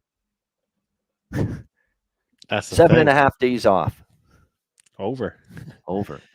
I don't know. I mean, it all depends on if Tampa wins tomorrow, right? I think if Tampa wins tomorrow, it's going over 7.5. If Rangers win tomorrow, it's going under 7.5, because they'll only wait they will wait usually the requisite 3 days between the end of whenever the Rangers series is and the Stanley Cup final. So that's like 3 days right there. If Tampa wins tomorrow night, it's almost guaranteed it's going over 7.5 days of being off for Colorado before the Stanley Cup final. And we know it was bad for Tampa. Doesn't this already get your brain cells kind of going that maybe Colorado is going to be vulnerable in game one, whoever they play? It's starting to feel that way maybe for me, depending on if it's as long a respite. And especially because they're really starting to roll right now. They got through St. Louis, 4 straight now against Edmonton. When you're on this kind of run, you want to keep playing. I'm sure Tampa wanted to keep playing after they swept Florida, and the 9 days off really did disrupt them a little bit. So that's going to be the thing to be concerned about and watch for going into game one of the Stanley Cup final. So we'll see. Matthew Green saying this is a different Colorado. We'll see. Could they do something that Tampa couldn't? And that's withstand the layoff and still look sharp, still look crisp, passes clicking, everybody in good defensive position, which we didn't see from Tampa in game one against the Rangers. That's all up for debate, really. Joe Sakic, what a job. They're showing Joe Sakic on camera. Terrific. I was just going to say, I mean, as a Montreal Canadiens fan and someone that's from Halifax, I was pumped to get Justin Barron on the Canadiens, but this just goes to show what a trade that was for Sakic. And I talked to, a colleague of Jimmy's, Marco D'Amico, and he was saying to me, it needed to be somebody and a pick, for the Canadiens. And you look at what happened. I mean, it turned out to be a great trade. And I think Barron's going to have a great career and be a great puck-moving defenseman. But and he said, too, what's crazy, Ian, is that when a team is really going for it, that's a rental. Arturi Lehkonen's not going to play for Colorado next year. So they give up a guy that's going to play defense. Oh, I can't hear you. It's exactly right. There's no freaking way they're going to be able to re-sign him in the offseason. Yep. True rental. McDavid with 33 points in 16 games. Yep. Wow. Pretty impressive. That's just an incredible. Like I say, I'm floored how this ended with Lehkonen, of all people, scoring again in an overtime series winning goal to send a team to the Stanley. You can't script it. Like I said, that's a 1,000,001 shot that would happen 2 years in a row, especially with them being on different teams. Yeah, incredible stuff. I don't believe they touched the trophy, the Clarence Campbell Trophy for the Western Conference champion. They've got better, bigger things in mind. And this Colorado team, Andrew, win or lose, and obviously they've got a real good chance, in my opinion, to win the Stanley Cup. But win or lose, they've finally broken through. They've got. How many games did you say, Ian, since when Puljujärvi scored a goal last? Oh boy, it's been a while. I know. I mean, this isn't a lack of effort thing with Puljujärvi. At times he's been very good. He's been dialed in. He's had chances, but this is just the puck ain't going in for him, and he's got to finish. He's got to just do a better job putting the puck in the net. He's got 2 goals in the playoffs. Puljujärvi. So it's not a goal scoring, like a consecutive game goal scoring drought. But still, over the course of the playoffs, 1, 2, 3, 4, 5, 6, 7, 8, 9, 10, 11, 12, 15 playoff games, he's got 2 goals. And he's getting top 6 forward minutes. You just hope to get more than that. 2 goals in 15 playoff games. Nothing besides that 1 goal tonight, really. Yeah, Nugent Hopkins, like I say, it's been he's become a depth player. That's what he is now. He's not a headliner anymore. Those days were over like 2-3 years ago that he could headline a team and be the bell cow, be the one to carry them offensively. That ain't him now. It hasn't been him for a while. Great stuff. Great game. Terrific game. Sad the series is done in 4 straight because there's so much anticipation going into it. But Edmonton just didn't have the depth up front, and they certainly didn't have the depth on the blue line.